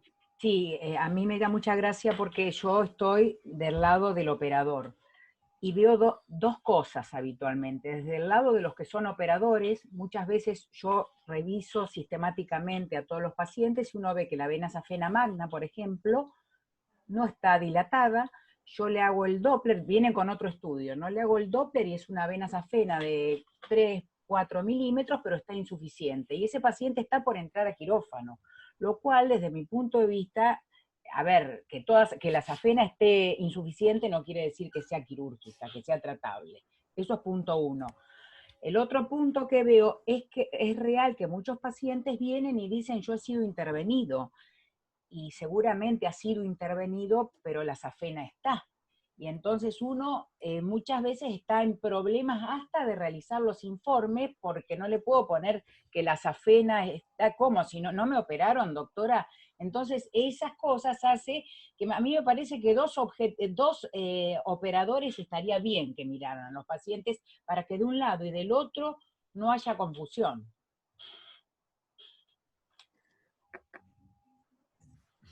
¿Quiere contestar usted, doctor? Y no, sí, tiene razón. De hecho, en alguna ocasión pasa esto, de que el paciente te cuenta que le han hecho un láser endovenoso o algún otro procedimiento. Comento el láser porque son casos, un par de veces reales, y el paciente me dice, me han hecho un láser endovenoso, pero tengo la pierna igual. Entonces le miras y además tiene un informe previo en el que pone que en el ecodoppler de control post-procedimiento tiene la safena ocluida. Y cuando tú le miras, tiene la safena intacta. Entonces, esto pasa, claro, pero esto es una cuestión de formación y también un poco de ética profesional, porque al fin y al cabo o no sabes hacerlo o estás engañando al paciente. Es una de las dos, no hay más. Es un poco así. Bien, seguimos. La doctora Cazzini, Roxana, te escuchamos. Buenas tardes, gracias Mariana.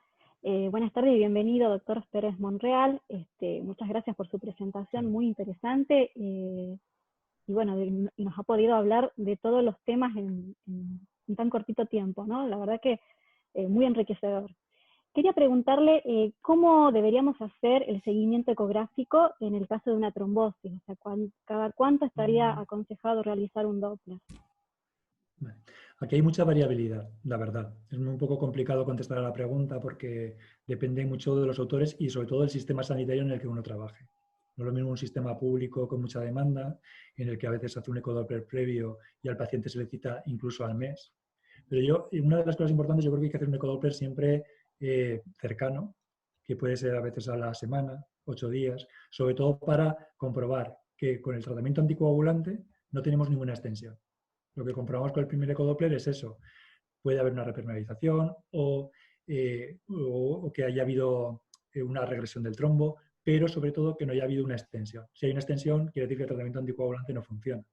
Y en el caso de los trombos flotantes, a veces sí que va bien hacerlo antes, porque al paciente, sobre todo, si lo tenemos en reposo, porque esto de los trombos flotantes en reposo también habría que discutir muchísimo, pero bueno, si lo tenemos anticoagulado, lo tenemos en reposo, al paciente sí que es bueno hacerle un control a las 48-72 horas, porque en ocasiones algunos trombos flotantes pues, han mejorado mucho, han disminuido, y al paciente le podemos hacer caminar enseguida, que es una cosa muy importante para su evolución.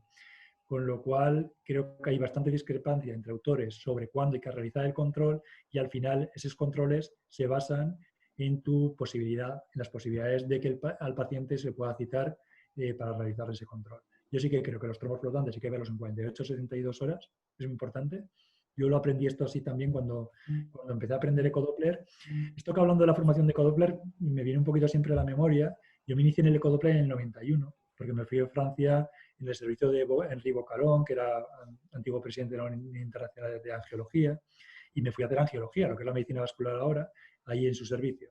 Y nos tenían 2 meses inicialmente haciendo solamente exámenes del sistema venoso profundo. De hecho, el superficial casi ni sabíamos que existía. Era el sistema venoso profundo y participábamos luego a los 2 meses en un servicio que era SOS Flebit de 24 horas con urgencias hospitalarias y de toda la periferia. Eso nos hacía coger mucho dominio en el sistema venoso profundo y luego poco a poco empezamos a desarrollar el sistema venoso superficial. Pero siempre estábamos tutelados y además en ese momento se hacían siempre estudios comparativos entre ecodoppler y flebografía. Se descubrió en poco tiempo que el ecodoppler, en manos de un operador experimentado, era superior a la flebografía en algunos territorios, sobre todo el territorio sural. A veces en venas gemelares, venas del sóleo, venas tibiales. Cuando hay desdoblamiento de estas venas, la flebografía no sabíamos si existía esa vena y en cambio con el ecodoppler la veíamos claramente. Y esto es una etapa, esto es un proceso de formación, de paso del tiempo, de que la gente asumiera que el ecodoppler funcionaba para hacer esto. Y bueno, pues al final es un poco la evolución de todo esto. Pero en ese momento ahí se hacían siempre los controles de trombo flotante, 48-72 horas, y los trombos ya más evolucionados a la semana. Y después ya dependía un poco si se hacía un cambio de tratamiento anticoagulante, si haces un paso un anticoagulante oral, también es conveniente hacerlo en ese momento, porque vamos a ver si sigue funcionando igual o no, en cuanto ya hemos hecho el cambio. Existen una serie de parámetros que podemos o nos puede condicionar a hacer más o menos controles. A mí, como bueno, trabajo en un medio que me lo permite, a un paciente con trombosis a veces durante el proceso y el tratamiento es fácil que les haga 3 o 4 exámenes al paciente a lo largo de los 6 meses o el año que dure el tratamiento. Muchas gracias. Bien. La doctora Márquez Foster me queda del sector de flebo. ¿Qué tal? Buenas tardes. Bueno, voy a repetir lo mismo que dijeron los demás porque es verdad que fue impecable y muy didáctica la clase. El banco de imágenes que tiene es envidiable y creo que lo único que nos faltó es que de la computadora saliera un transductor para ponernos a practicar todo lo que nos iba diciendo. Así que me gustaría hacer una pregunta un poco, digamos, pensando en las dificultades a veces en la enseñanza, justamente hablaron de la educación, y es si ve algún rol en la simulación, en la enseñanza, por ahí no tan apuntado a lo que es el diagnóstico en ecodoppler, que por ahí es más fácil, digamos, no es necesario un simulador para eso, pero sí en el tratamiento, si ve algún tipo de rol de importancia en lo que es la simulación, sobre todo en la época en que cada vez hay más casos donde el paciente puede quejarse y generar algunos problemas. Así que me gustaría saber eso. Sí, bueno, en los simuladores efectivamente sí. Yo creo una primera etapa antes de comentar un tratamiento, para la simulación hablo sobre respecto a los tratamientos. Sí. Ahí sí que vienen muy bien los simuladores para hacer las funciones ecoguiadas, para hacer una técnica de Seldinger, para colocar correctamente una fibra o un catéter a la distancia correcta del ostión. Ahí vienen muy bien los simuladores, vienen muy bien. Pero cuando hacemos un ecodoppler diagnóstico, ahí es más complicado. Yo creo que el ecodoppler diagnóstico se aprende bien tutelado por alguien que sepa hacerlo bien. De hecho, yo recuerdo cuando aprendía que era muy frecuente que nos cogiéramos la mano, que eso era, a veces apagaba la luz y nos cogíamos la mano y nos reíamos mucho con eso, porque realmente el que sabía te hacía a veces girar la mano en el momento correcto y oportuno para que tú tuvieses un buen campo de visión, una buena imagen Doppler o una imagen ecográfica. Y eso es fundamental. Entonces, yo por supuesto, no intento hacer ningún tipo de publicidad, porque además yo creo que ahora va a tardar mucho en haber una nueva edición, pero yo la experiencia que tengo es que de un curso que hago en Zaragoza, en el que hemos hecho 4 ediciones, en el que hacemos prácticas con pacientes reales. El ratio de paciente por alumno es muy alto, muy elevado, porque normalmente suelo llevar porque casi todos los pacientes provienen de mis consultas o del hospital, son 50 y tantos pacientes para más o menos unos 40 inscritos. No ponemos más porque hacemos diferentes estaciones con ecodoppler para 4 personas o para 3. Y por ahí va pasando siempre un paciente con patología. Siempre son pacientes seleccionados, que eso cuesta, son más costosos del curso, porque tienes que seleccionar patología profunda, insuficiencia valvular primitiva profunda, síndromes postrombóticos, trombosis venosa profunda reciente. Y los alumnos practican con pacientes reales, tutelados siempre por un profesor, y yo que hago un poquito el recorrido pues cuando hay alguien que tiene un problema, pero siempre tutelados completamente. Entonces van pasando, cada uno tiene 10 minutos con el ecodoppler, pasa otro, ellos se ayudan entre ellos, y eso sí que aporta mucho, por lo que luego nos llegan el feedback que recibimos, ¿no? Recibimos un buen feedback de esto, y esto sí que es importante. Entonces yo creo que es muy importante hacerlo con pacientes tutelados, con alguien que nos dirija, que incluso nos coja y nos rectifique con la sonda, porque a veces es como si tuviéramos un clic en el cerebro que nos hace girar un poquito la mano. En ese momento decimos, ya hemos cogido cómo tenemos que hacer este movimiento y ya se nos queda grabado. Y luego lo repetimos más fácilmente. Muchas gracias. Totalmente de acuerdo. Yo debo agradecerle al doctor Dalotto, que lo tengo acá presente, que lo tenía al lado, si lo habré visitado. Así fue, así fue. Bien, bueno, y nosotros agradecemos que te tenemos a vos, Mariana, en el hospital, que sos la persona a quien recurrimos. Bien, bueno, vamos a darle lugar al doctor Ulloa de Colombia. Doctor, si puede habilitar su micrófono, así nos hace su comentario. Habilitado, perfecto, muchísimas lo gracias. Escuchamos, doctor. Muchísimas gracias, un abrazo muy grande desde acá de Colombia. Doctor Pérez Monreal, felicitaciones, excelente y altamente didáctica su conferencia, al doctor Bauzá, la doctora Martínez, la doctora Rodríguez y a todo el equipo de cirujanas vasculares del Hospital Italiano, un fuerte abrazo desde Bogotá. Tenemos esta noche, precisamente tengo una reunión de la sociedad mía, yo estoy presidiendo la Sociedad de Cirugía Vascular acá en Colombia, y vamos a reunirnos con radiología y con medicina vascular para tratar de hacer un primer consenso de reportes, porque tenemos múltiples problemas y particularmente uno que quisiera dirigirse al doctor Pérez Monreal para que nos ayude a pensar qué más hacemos. Es aquel reporte erróneo de trombosis venosa superficial después de una oclusión térmica menor que conlleva a una terapéutica cuando no nos enteramos por parte de otro servicio, un servicio de urgencias, a una terapéutica de anticoagulación con todas las implicaciones legales que esto trae de la mano. Estamos inclusive pensando en diseñar un nuevo formato, en darle un nuevo color a esto, pero sobre todo educar a aquellos sonografistas que no conocen cómo se ve una trombosis venosa superficial y la diferencia que hay, o mejor dicho, saben que es una trombosis venosa superficial y la reconocen muy bien, pero lo que no reconocen es ecográficamente los dos patrones que vemos nosotros, que es la pérdida de dolor a la compresibilidad y la aparición de ecos tempranos. ¿Ustedes tienen algún camino recorrido al respecto allá en Zaragoza que nos puedan ayudar? Sí, bueno, eso es complejo también, porque eso nos ocurre también, pero yo creo que hay una solución, que la solución es que el paciente no tenga que acudir realmente a urgencias porque le hayan hecho un procedimiento, que tenga localizado a su cirujano o a su flebólogo y le pueda comunicar qué es lo que le ocurre. Así se lo soluciona seguro. O sea, en mi práctica siempre así. El paciente te llama y lo ves. Si el paciente no te localiza y tiene que ir a un servicio de urgencias, es muy probable que hagan un diagnóstico erróneo de trombosis venosa. Y otra cosa que sí que ayuda es que el paciente tenga un informe muy detallado de lo que se ha hecho y que además se especifique que lo que se busca es la oclusión de ese segmento venoso y que la oclusión va a ser un signo de eficacia. Eso se puede poner en el informe. Eso es una forma. Es verdad que a veces en un servicio público, si lo opera alguien, lo puede ver otro compañero, pero si el compañero está formado, va a ser lo mismo. Es decir, que en urgencias, siempre que acuda alguien con un problema así, llamen al cirujano que le ha operado o a un cirujano del equipo y que maneje esta técnica, lógicamente. Pero es verdad que es un problema, no es que tenga una solución completa. Pero yo creo que las soluciones pasan por eso, de que el paciente siempre se sienta seguro de que tiene a alguien que conozca la técnica para poderle ver, eso es fundamental, y que en el informe detallemos qué técnica se le ha hecho y qué nos vamos a encontrar ecográficamente. Eso sería una forma de aminorar mucho este problema frecuente. Pero no le da, perdóneme, continúo el hilo de la conversación, no ha llegado también, o no han tenido ustedes experiencia, o igualmente ustedes allá en Buenos Aires, que llega ese paciente perfectamente insonado y con la mejor de las intenciones, quien está con el transductor en la mano le dice, no se preocupe, su vena está perfectamente trombosada, el doctor le hizo un procedimiento idóneo y está absolutamente trombosada, no se preocupe. La palabra trombosis para un paciente es... Hay que quitarla, sí. Alarma. Tiene que desaparecer de la jerga médica, sí. Eso, en este caso, siempre hay que decir, tiene perfectamente ocluida la vena o le hemos hecho una ablación bien completa. Ese término no se puede utilizar. Tampoco, a mí no me gusta utilizarlo nunca cuando hago presentaciones sobre espuma, nunca digo que hay una esclerotrombo, nunca nombro la palabra trombo, porque eso es un escleros. Y un escleros forma parte del proceso que estamos realizando. Y no es una trombosis, con lo cual hay que quitarlo de encima.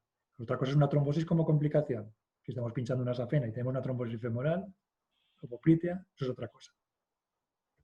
Muchísimas gracias. Totalmente de acuerdo, Jorge. Encantado. Muy amables y gracias por darme la palabra a todo el personal del Hospital Italiano. Un abrazo grande. Un abrazo, Jorge. Hasta la próxima. Ahora el doctor Navas. También, si puede habilitar su micrófono, así escuchamos. Hola, buenas tardes. Un gran saludo desde Caracas a todos los organizadores del Hospital Italiano de esta actividad. Los felicito. Muchas gracias por darme la palabra, Javier. Te mando un gran abrazo. Muchas preguntas tendría por hacerte, pero voy a esperar tener la oportunidad de hacer el curso contigo en Zaragoza y allí te las haré todas. Te sacaré el jugo, como decimos por acá, con las preguntas. Por ahora te planteo dos situaciones clínicas. Una de ellas, a veces encontramos pacientes que tienen reflujo en el tronco de la safena a partir de la insuficiencia de una vena perforante de Hunter o de Dodd en el muslo, insuficiente, y con una safena por arriba de ese punto que está normal, incluso con válvulas ostiales competentes. La pregunta es, ¿qué es mejor hacer? ¿Hacer una ablación completa desde la unión safeno-femoral de toda esa vena safena hasta por debajo del punto de reflujo? O, como has planteado en otras conferencias, ¿tiene cabida aquí un tratamiento conservador o una estrategia conservadora tipo chiva endovascular con el láser y hacer solamente un bloqueo proximal a nivel de la unión safeno-femoral? Esa es una de las preguntas. La otra es, con frecuencia hay pacientes que vienen con varices que no son de origen safénico, sino que hay puntos de fuga perineal o inguinal, como ya mencionaste. Mi pregunta es, en esos pacientes, cuando llegan a tu consulta, ¿completas el tratamiento llegando incluso a una venotomografía para ver qué hay a nivel abdominopélvico? ¿O comienzas a hacer el tratamiento de escleroterapia de una vez en esos pacientes? Esas son las dos. Perfecto. Respecto a la primera, bueno, Hugo, un abrazo también. Respecto a lo primero, decir que yo siempre respeto, si tenemos una perforante de Dodd incontinente, sobre todo si es inferior a nivel del muslo, respeto el trayecto de safena interna que es continente en el muslo. Aunque haciendo un procedimiento endovenoso, en el que hago habitualmente una sinergia entre espuma y láser. Pero primero sello con láser justo por encima de la perforante y habitualmente buscando una perforante de calibre normal. ¿Para qué? Para que esa safena también tenga un poquito de salida. Pero no suele haber problema, porque no se suele trombosar porque tiene tributarias esa safena. Y es un segmento largo y no suele haber ninguna complicación de trombosis y oclusión. En cambio, lo que sí que hacemos es cerrar un poquito por encima de la perforante de Dodd, lo que hago, Y una vez que he cerrado la perforante de DOD, introduzco espuma dentro de la safena y de la perforante y vuelvo a meter otra vez el láser en ese sitio. Con lo cual hago una cirugía endovenosa muy selectiva de esa zona. Y respecto a la vena safena, porque la vena safena, pues bueno, puede ser útil como bypass, es verdad. Y intento respetar siempre, eso lo hago. Respecto a la segunda pregunta, que es la existencia de una rama perineal que alimenta el tronco safeno, yo lo que sí que hago siempre es un ecodoppler abdominopélvico. Y esto es un ecodoppler que, bueno, requiere más entrenamiento. No es tal vez inicialmente tan sencillo entre comillas, porque un ecodoppler del sistema venoso profundo sural no es sencillo cuando empiezas, pero el abdominopélvico se puede realizar también de forma muy correcta en casi todos los pacientes a la búsqueda de dos cosas. Primero, las compresiones, compresión de la vena renal para descartar un síndrome o un pseudo o verdadero o pseudo nutcracker, la compresión de la vena ilíaca común izquierda. Estas dos cosas las podemos ver muy fácil y diagnosticarlo muy fácil. Y luego podemos buscar dos cosas más. Esto sin tener ecodoppler transvaginal, estoy hablando. Podemos ver si la gonadal, sobre todo la gonadal izquierda, que es la que mejor se ve, tiene incontinencia, y luego la existencia o no de varices parauterinas. Ahí es más difícil con una sonda transparietal convexa abdominal ver el reflujo valvular, pero se puede llegar a ver, sobre todo cuando son varices gruesas. Yo siempre hago un ecodoppler abdominopélvico y lo correlaciono con la clínica. Si el paciente no tiene unas varices enormes, venas gonadales enormes y puntos de fuga enormes, y además no existe clínica, entonces a partir de ahí trato directamente la pierna y trato los puntos de fuga con espuma desde la pierna, o desde la zona alta, casi a nivel vulvar, etc. O a nivel inguinal, a nivel del ligamento redondo, puedo llegar a tratar un paciente así. Pero si el paciente tiene unas varices gruesas, mucha sintomatología de congestión pélvica, en ese caso pasamos a la flebografía, normalmente con un flebotac intermedio, eso es lo habitual. Pero con el ecodoppler, si estás acostumbrado y lo haces, diagnosticas a todos los pacientes perfectamente. Muchas gracias. Saludos. Igualmente, Hugo. Perfecto. Bueno, ahora, Fanny, no sé si querés que pasemos a preguntas que haya. Bueno, si sí. querés hacer vos una pregunta específica antes de pasar a... Arranco tratando de transmitir preguntas de la audiencia. Voy a tratar de resumirlas, ¿sí? Porque hay muchas. Así le sacamos el jugo, como habían dicho, doctor Javier. Bueno, hay varias preguntas que son sobre el informe del ecodoppler. Específicamente, cuando informa venas perforantes, preguntan si informa con nombre propio o la altura a la que se encuentran, y si de qué manera hace para evaluar las perforantes cuando están en un terreno con trastorno trófico o con úlcera. Esa sería la primera pregunta. Bueno, pues respecto al informe, lo primero que tengo que decir es que es muy raro que haga un informe de un paciente con varices que me manden para hacer el ecodoppler. Normalmente me mandan a hacer pruebas de ecodoppler, pero de ecodoppler vascular pues, por trombosis o por calótidas, renales, lo que sea. Pero cuando hago un ecodoppler venoso habitualmente es para mí, con lo cual yo sí que remarco, tengo perforante de Cocker incontinente o tengo una o dos y no marco la altura, porque es que cuando yo le vuelvo a mirar si necesito hacer el tratamiento, rápidamente voy a saber dónde está. Con lo cual no marco la altura, simplemente lo describo.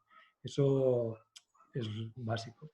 Y respecto al examen en zonas con dermoepidermitis, zonas ulceradas, pues bueno, ahí hay que tener cuidado. Al paciente le ponemos, por supuesto, utilizar un preservativo de sonda estéril y pasarle con mucho cuidado con bastante gel también a poder ser estéril, y entonces pues hacemos un examen. Normalmente pues se puede llegar a hacer. Es verdad que hay zonas a veces muy fibróticas, con calcificaciones incluso, y que te pueden dificultar el paso del ultrasonido, y hay zonas que no las puedes insonar perfectamente en un territorio periúlceros. A veces nos puede pasar, pero habitualmente podemos hacer un examen bastante completo. Le hago extensiva la misma pregunta a la doctora Barrangú y al doctor Dalotto, ya que tenemos la oportunidad de tenerlos acá. Sí, yo habitualmente en los pacientes con úlceras soy a los que más atiendo, porque muchas veces puede haber como mecanismo de la úlcera una perforante. Entonces yo utilizo gel estéril, utilizo preservativos, pero intento, sobre todo las perforantes directas, evaluarlas adecuadamente, evaluar si tienen reflujo, si no tienen reflujo, si puede estar involucrada en definitiva en el proceso de la úlcera. Es real que muchas veces hay tanta fibrosis que el ultrasonido no pasa, y entonces por ahí existe una perforante patológica que uno no la pueda llegar a ver, pero también lo aclaro, pero si está, si el paciente tiene úlcera, eso a todos los pacientes obviamente le hago sacar todo tipo de vendaje y es a lo que más apunto para ver. Bueno, ahora me toca a mí. Yo en mi práctica he prácticamente eliminado todos los nombres propios de las perforantes, pero por formación conservo, no sé si por una deformación profesional o por un cariño a lo que uno originalmente aprendió, conservo el nombre propio de algunas, como las perforantes de Hunter, la perforante de Hatch, y diría que prácticamente ninguna más. Todas las demás perforantes las describo en base a la ubicación anatómica y a la distancia que tienen, por ejemplo, con la planta del pie. Básicamente, eso es lo que yo hago con respecto a la nomenclatura de perforantes. Y como dijo el doctor Pérez Monreal, yo solo describo las perforantes incompetentes y las perforantes de reentrada, que me parece prolijo hacerlo en un estudio e informarlo de esa manera. Y la otra pregunta era, ¿las perforantes en las úlceras? Exactamente. Sí. Bueno, perforantes en las úlceras es un momento bastante desagradable para el que está haciendo el estudio, porque muchas veces las úlceras son dolorosas, a veces están infectadas. Bueno, hay que buscar la manera de tratar de identificar realmente si hay una perforante incompetente, porque eso es determinante para el tratamiento. Así que bueno, buscamos el gel correspondiente, yo pongo mucho gel en la zona, trato que el transductor esté bien despegado del plano dérmico y tratar de identificar si en la región hay una perforante incompetente, que es lo único que busco en esa circunstancia. Bueno, tenemos al doctor Lobuelo. Doctor, lo escuchamos, bienvenido, un placer, lo mencionó el doctor antes en su presentación, así que lo escuchamos. Muchísimas gracias, Mariana. En primer lugar, felicitarlo al doctor Pérez Monreal por la exposición que, como bien aclararon todos, fue muy completa y muy interesante. Saludar a todos los que han intervenido, porque por supuesto nos conocemos, con muchos somos amigos hace mucho tiempo. Nada más quería comentarle al doctor Pérez Monreal que uno de los problemas que encontramos en la práctica de ecografía para sospechar la presencia de obstrucción a nivel pelviano o abdominal es sin lugar a duda la obesidad de los pacientes, que cada vez es un problema más frecuente. Por lo tanto, nada más puntualizar muchas de las cosas que él mencionó durante la conferencia y que son tan importantes para el ecografista, trabajando a nivel de la ingle. ¿Cómo sospechamos que hay una obstrucción en la pelvis y que no la veo? Bueno, por supuesto, los signos clásicos preobstructivos a nivel de la femoral común o de la ilíaca externa en el segmento visible, ¿verdad? La presencia de flujo continuo, la presencia de flujo invertido durante la sístole, como mencionó el doctor Pérez Monreal, tanto a nivel de la unión safeno-femoral como a través de la vena circunfleja femoral medial, que mediante su conexión con la obturatoria alcanzará la ilíaca interna y nos estará diciendo a nivel de la ingle de que el paciente probablemente tenga una obstrucción de la ilíaca externa. La otra cosa que también mencionó el doctor, y simplemente estoy tratando de agrupar conceptos en este comentario, que es muy importante, es buscar varices prepubianas o suprapubianas. Y muchos se estarán preguntando, pero si el paciente tiene esas varices, ¿las vemos? No las vemos, porque el paciente es obeso. Hay que pensar en la posibilidad, hay que tratar de buscar la presencia de esas varices. por el motivo de que frecuentemente no podemos acceder por ecografía a una buena imagen de las venas pelvianas e inclusive de las venas abdominales que a veces vemos con mucha dificultad, son, considero, extremadamente importantes los signos que podemos ver a nivel de la ingle. Desde que comenzamos a hacer flebotomografía computada, hemos comprendido rápidamente que la presencia de obstrucciones de la vena ilíaca, concretamente el síndrome de May-Tanner o de Cocket, porque también así se lo llama, es muy frecuente, extremadamente frecuente, y muchas veces no ha sido sospechado previamente en los estudios de ecografía. Eso es todo. Muchas gracias nuevamente, doctor Pérez Monreal, por su exposición. Es un placer, doctor Lobolo, escucharle y tenerle aquí cerca. Yo creo que su libro es uno de los libros que más juego le he sacado yo, leyéndolos tranquilamente y con tiempo, o sea que es muy, muy importante. Gracias, doctor. Muchas gracias, doctor. Fanny, no sé si querés sigamos con algunas preguntas de la audiencia. Transmito otras preguntas, así también las voy juntando, por eso no menciono de quién son.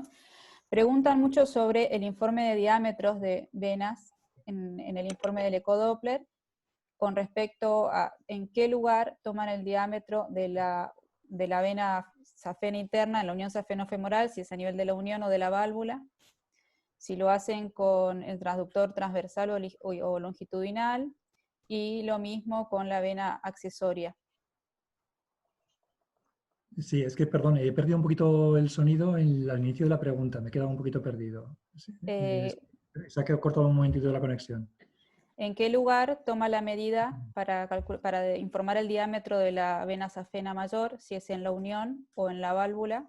Si el transductor lo pone de forma lineal, longitudinal, y también en qué lugar toma la medida de la vena accesoria, en el caso que esté insuficiente. Bien, esto es un tema también sin resolver realmente, porque la morfología venosa siempre no es muy, en ocasiones muy regular, con lo cual sí que está recomendado normalmente tomar unos 10 centímetros del ostión, ese sería el diámetro que se mide en muchos trabajos, pero yo creo que hay que reseñar si, por ejemplo, tenemos una dilatación, ectasia aneurismática a nivel del confluente, pues reseñar ese calibre, porque, por ejemplo, eso es importante cada hacer un tratamiento. Y si lo existe, pues remarcamos. A nivel del confluente safenofemoral existe ectasia de 20 milímetros y luego tenemos un tronco safeno pues de 14 o de 13. Yo creo que esa es un poquito la referencia. Y luego la safena accesoria, creo que no es tan importante medirla porque no va a vincularse respecto a un tratamiento o elegir un tratamiento por el calibre de esa vena. Sí por el tronco safeno anatómico, pero no la safena, porque me ha dicho safena accesoria anterior, me ha dicho, perdón, o la safena accesoria de muslo. Sí, vena accesoria anterior, sí. Si es la safena accesoria anterior, va a ser un poquito lo mismo. Tenemos que medirla, pues en cuanto, como es un trayecto muy cortito, a poquitos centímetros del ostión, pero no hay una referencia exacta para medirla. Normalmente buscamos que no sea, si hay una ectasia, remarcarlo, y si no, pues en un trayecto lineal lo medimos siempre en posición con el transductor transverso, perpendicular a la piel, para hacer una medida lo más exacta posible, porque en corte longitudinal podemos errar mucho. El corte longitudinal, dependiendo si nos oscilamos un poquito a un lado u otro, podemos errar en el calibre. Es mejor una medida transversa, como ocurre en la estimación del área, por ejemplo, de una estenosis de una bifurcación carotidia. Es lo mismo. Bárbaro. Otra pregunta hace referencia a la experiencia por haber hecho tantos estudios de ecodoppler. En su experiencia, ¿qué porcentaje de estudios ve una safena magna hipoplásica o una safena magna insuficiente en todo su recorrido o parcialmente insuficiente, si tuviera que decir un porcentaje? El porcentaje es complicadísimo decirlo. La verdad que la safena incontinente en todo su trayecto es bastante poco frecuente. Es mucho más frecuente que la safena esté incontinente, sobre todo a nivel de muslo y parte proximal de la pierna en muchas ocasiones. Yo diría que lo más frecuente es ese trayecto hasta su gonal, lo más frecuente. La safena interna hipoplásica es bastante frecuente. Tenemos muchos pacientes que tienen safena accesoria de muslo y que no tienen safena interna o que es, sobre todo, más que no tenerla, que sería la aplasia verdadera, es la hipoplasia. Eso es frecuente. Pero no sabría decir ahora en porcentaje, metería mucho la pata, si lo digo. Bueno, le hago una pregunta propia ahora, también al respecto de la experiencia de lo que ven los estudios, y es que, bueno, sabemos que las recidivas, después de un tratamiento endovascular, tienen otro patrón diferente al de un tratamiento de cirugía convencional, donde por ahí lo más frecuente era ver una neovascularización en el callado, y ahora hay estudios que dicen donde esto se asocia más a un patrón de recanalización o de desarrollo de insuficiencia de la vena accesoria anterior, y quería preguntarle cuál es su experiencia o lo que opina al respecto. Bueno, pues realmente hay una cosa que dicen las guías de práctica clínica que nos ha demostrado que se haga un tratamiento preventivo de esa recidiva a través de la vena safena accesoria anterior cuando hacemos un tratamiento endovenoso. Efectivamente, hay una variación en el tipo de recidiva respecto a la cirugía convencional, donde existía esa neoangiogénesis frecuente, muchas veces ligadas a pequeños muñones residuales, y con lo que vemos cuando hacemos un tratamiento endovenoso. El tratamiento endovenoso vemos evolución de la enfermedad en muchas ocasiones y la neoangiogénesis es muy poco frecuente, aunque se puede ver, pero es poco frecuente. Y la evolución hacia una insuficiencia de safena anterior la podemos ver, pero desde mi punto de vista es más frecuente cuando hacemos procedimientos que no retraen rápido o hacen una fibrosis rápida de ese confluente. Cuando tenemos una desembocadura común y hay una retracción, una disminución de calibre de ese ostium, eso afecta a que la safena anterior se siga manteniendo continente. Si nosotros hacemos un procedimiento en el que la retracción fibrosa no es buena y no es rápida, damos tiempo a que ese reflujo se pueda transmitir hacia la safena anterior. Esa es mi opinión, pero es una experiencia particular que además lo cuento muchas veces y yo siempre digo que si comparamos los tipos de longitud de onda en los láseres, con el 980 tenemos una retracción muy rápida, que es el láser que hemos abandonado, porque nos vamos pasando cada vez más a 1470, incluso a 1940 ahora mismo, y son láseres que tienen una retracción un poquito más lenta, pero sigue siendo para mí más rápida que la que se produce, por ejemplo, con la radiofrecuencia. Con la radiofrecuencia, si tienes un calibre moderado, tienes una retracción rápida, pero en calibres muy gruesos a veces tienes una retracción bastante lenta. Esa sería un poquito mi explicación personal por ver pacientes, pero tampoco estoy seguro que sea real. La otra pregunta que yo quisiera hacerle, Mariana, si me permitís, Sí. es que, bueno, cuando usted que hace los procedimientos y después los controla por ecodoppler usted mismo, ¿cuándo realiza el primer ecodoppler de control? Porque sabemos que para la pesquisa de los EGIT, ese tipo de, o EFIT en el caso de la espuma, se recomienda hacerlo en las primeras 72 horas, pero lo cierto es que muchos lo hacemos mucho más tardíamente y siempre queda la duda de si estamos subdiagnosticando o sobrediagnosticándolo. Sí. Bueno, yo lo que hago es, actualmente sí que lo difiero a aproximadamente una semana. Lo suelo hacer, excepto que sea un paciente complejo, con más comorbilidad, o un paciente de más riesgo, que sea mayor, etcétera, en el que sí que procuro hacer el control a las 48 o 72 horas. En esos casos sí. Y además es muy habitual además que tenga los pacientes con profilaxis con heparina en estos procedimientos, con lo cual también me da un poquito más de tranquilidad para diferir un poquito el control. Perfecto. Bien. Bien, si te parece, Fanny, teníamos unas pequeñas imágenes como para interactuar un poco con la audiencia y mostrar unos diagnósticos diferenciales para continuar con el tema, si te parece. Después, Dale, en función del tiempo, seguimos con las preguntas.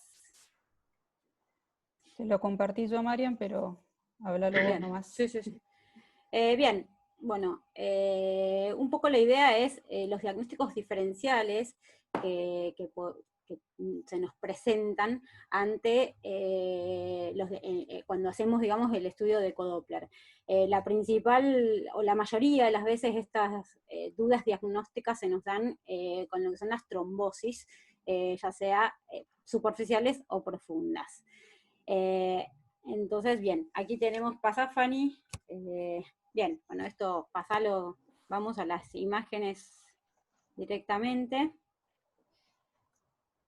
Aquí tenemos algunas imágenes que uno se puede encontrar en su práctica habitual, y para que contesten cuál es una trombosis. La figura 1, 2, 3 o ninguna.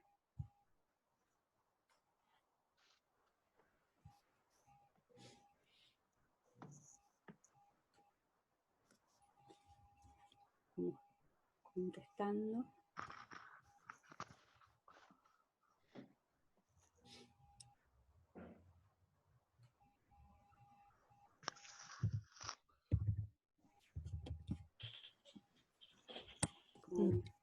Creo que podemos pedirle a alguno de los panelistas sí, que se anime a decir.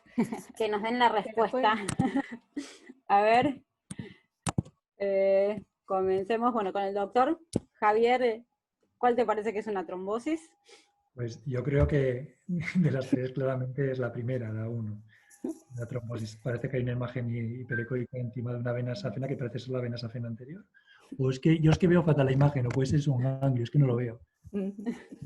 Tercero, por ahí. Oye, yo ecográficamente, tal como la veo ahora mismo, tan gris y tan difuminada, podría pensar que es eso, pero no estoy seguro, porque la verdad que luego la segunda imagen la veo muy hipoecoica arriba, no sé si hay algo de contenido, no sé si es compresible la vena, y la última imagen me parece un hematoma. Bien. Sandra.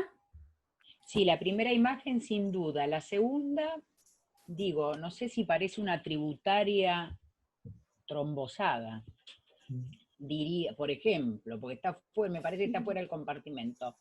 Y la tercera puede ser claramente, no me parece, o puede ser un hematoma, no parece una adenopatía. Sí, la verdad que la tercera es la que menos clara me queda, amiga. Bien. Doctor Dalotto.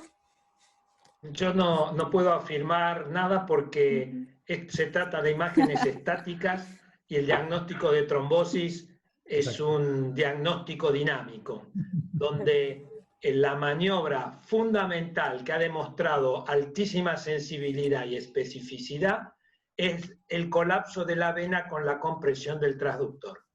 No existiendo esa posibilidad, tengo que asumir que en la imagen 1 se ve una vena ecogénica, que podría ser, pero yo no puedo afirmarlo si no tengo la parte dinámica. Perfecto. Además, esto es interesante porque es lo que siempre se comenta. El ecodoppler es verdad que es un estudio dinámico y una imagen sola, así como podemos tener una imagen concreta de una radiografía y tal, muchas veces aporta poco. Es así. Un poco la idea del juego de estas imágenes era justamente hacer hincapié en eso, que el ecodoppler es un estudio dinámico, operador dependiente, y que con una imagen sola no podemos hacer un diagnóstico.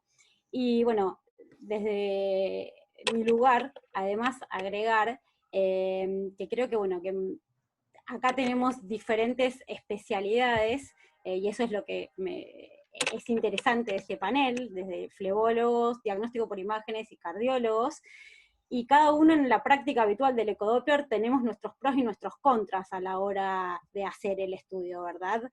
Pero creo que todos venimos del mismo lugar, que es ser médicos, y algo a agregar al estudio del ecodoppler creo que es que es una consulta médica, y el interrogatorio y la evaluación clínica que se hace a la hora de realizar el estudio, muchas veces nos hace el diagnóstico antes incluso de hacer el estudio, ¿verdad? No sé si están de acuerdo. Bueno, bien. Uno más. Y ahora, una más. ¿Cuál corresponde a un control de ablación endovascular normal?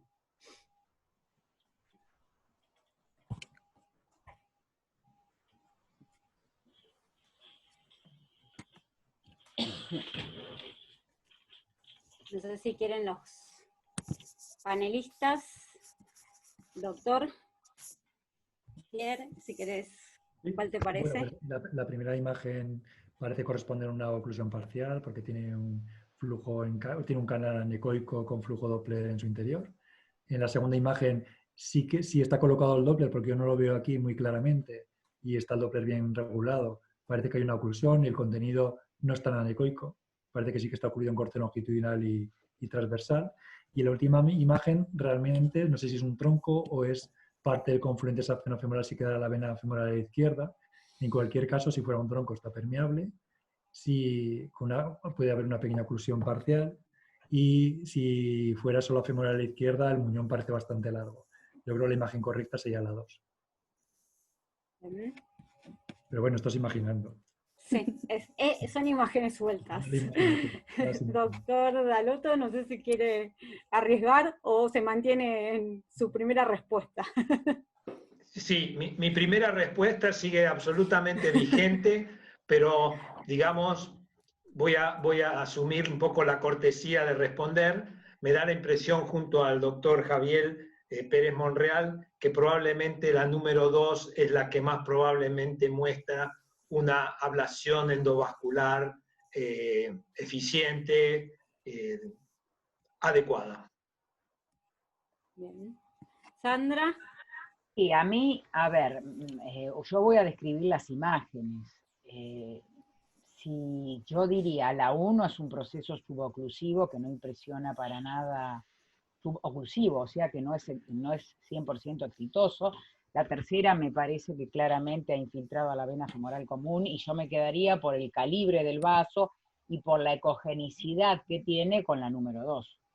Pese a que obviamente esto no está ni comprimido, ni tiene señal de flujo, ni nada. Bien. Ahí están las respuestas. En realidad, la segunda imagen es una imagen de lo que conocemos como el humo, o bueno, smoke like echo, que es en realidad la rémora sanguínea que produce esa imagen como de contenido adentro del vaso, que, como bien dice el doctor Dalotto, ya sea la trombosis o la oclusión post-procede, digamos. Además, Pero bueno. perdón, en la imagen de la derecha, yo no había visto más que la imagen del color, la otra no, es que estoy con el panel.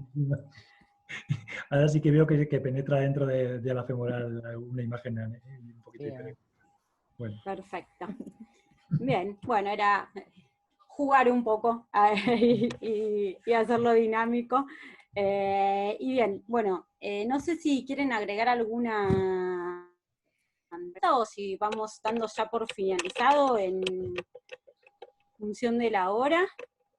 Yo quisiera, Mariana, hablar, sí, doctor, tratar de recoger un poco un tema que surgió en distintas oportunidades acá en esta charla tan interesante, que la puso Hugo Martínez, después Hernán también la mencionó, que es la educación necesaria para realizar ecodoppler.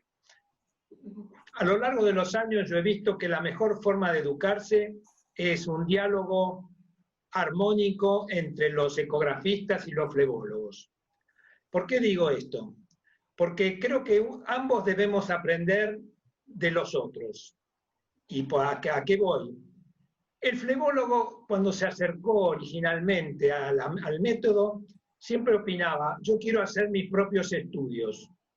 Bueno, está bien, hace tus propios estudios.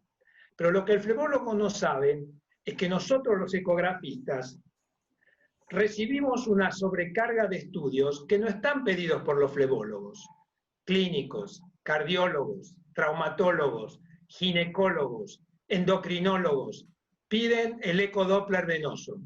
Yo les digo a los flebólogos que si ustedes tuvieran que lidiar con esa carga de estudios, les puedo asegurar que se termina la cirugía para ustedes. Nunca más van a operar un paciente. Entonces, hay que reconocer que todos somos necesarios, los flebólogos y los ecografistas, ya que nosotros somos la primera trinchera que recibimos ese alud de pacientes, y ustedes por ahí hacen un doble chequeo cuando un paciente es probablemente quirúrgico, le hacen un doble chequeo porque dicen, claro, no, vino de un centro en el cual yo mucho no confío, y le voy a hacer el chequeo para estar seguro que la insuficiencia de la safena magna es esta y no es otra, etcétera, etcétera. O sea que ese es el escenario donde se desenvuelve la medicina, por lo menos en la Argentina. No sé, doctor Pérez Monreal, si algo similar sucede en España, pero acá nosotros tenemos que lidiar con todo tipo de pacientes, muchos de los cuales nunca van a llegar a un flebólogo. Entonces, un diálogo armónico, respetuoso, entre ambos es la mejor manera de lograr que esta técnica, que es para mí maravillosa, logre el cometido que es el tratamiento diagnóstico, o sea, el diagnóstico y el tratamiento adecuado para los pacientes. Bueno, eso quería decir. De mi parte, totalmente de acuerdo con usted, doctor. Creo que estamos para sumarnos y trabajar en equipos. Así que desde ya yo, por mi parte, muy de acuerdo con cada una de sus palabras. Así Bueno. que bien, no sé si alguien más quiere agregar algo, si no, bueno, recordarle a todos. Algo, Mariana. Sí. Mira, yo siempre le digo, sobre todo a la gente que está aprendiendo el método, que consideren que las venas es una unidad abdominopelviana y de miembros inferiores. Porque claramente uno ve que llegan pacientes con síndrome posttrombótico que si hubieran sido evaluados correctamente en el primer momento, se hubiera visto que tenía una trombosis de la vena ilíaca externa y que se podría haber diagnosticado un síndrome compresivo, porque es real que si el paciente es obeso no se va a ver, pero fenotípicamente los síndromes compresivos se dan en mujeres multíparas, delgadas, o sea que tenemos posibilidades de adentrarnos en el diagnóstico y evitar hacerle perder un tiempo que muchas veces va a ser precioso porque son pacientes que a futuro van a tener una morbimortalidad inherente a un diagnóstico inadecuado que quizá no sepamos nosotros, pero quizá se acuerden en algún momento de nuestra familia. Sí, es cierto. Mariana, un último comentario. Sí, ya doctor. después cerrás. Sí. Yo escuchándolo a Javier había llegado a la conclusión que mis controles posoperatorios obviamente no los podía hacer el operador, porque es como que tiene un conflicto de intereses, ¿verdad? Entre el procedimiento que hizo y el control que después le va a hacer. Después lo escuché a Ulloa, y Ulloa dice con mucha razón que por enviar a hacer sus controles posoperatorios a un ecodopedista, muchas veces le pasó que le informaron trombosis, y a nosotros nos ha pasado muchas veces también donde el paciente sale corriendo. Entonces, para concluir, no tengo más que darle la derecha a Carlos Dalotto y decir que es una convivencia que tenemos que tener, porque realmente es así. Totalmente. Creo que sí. ¿Eh? Es así. Así que bueno, darles a todos las gracias al panel, encantada de tener a cada uno de ustedes. A los participantes, recordarles que en los próximos días la charla se sube al canal de YouTube del Servicio de Cirugía General del Hospital Italiano, para que se pueda rever, o si vieron parcialmente, y que allí están todas las conferencias anteriores también subidas.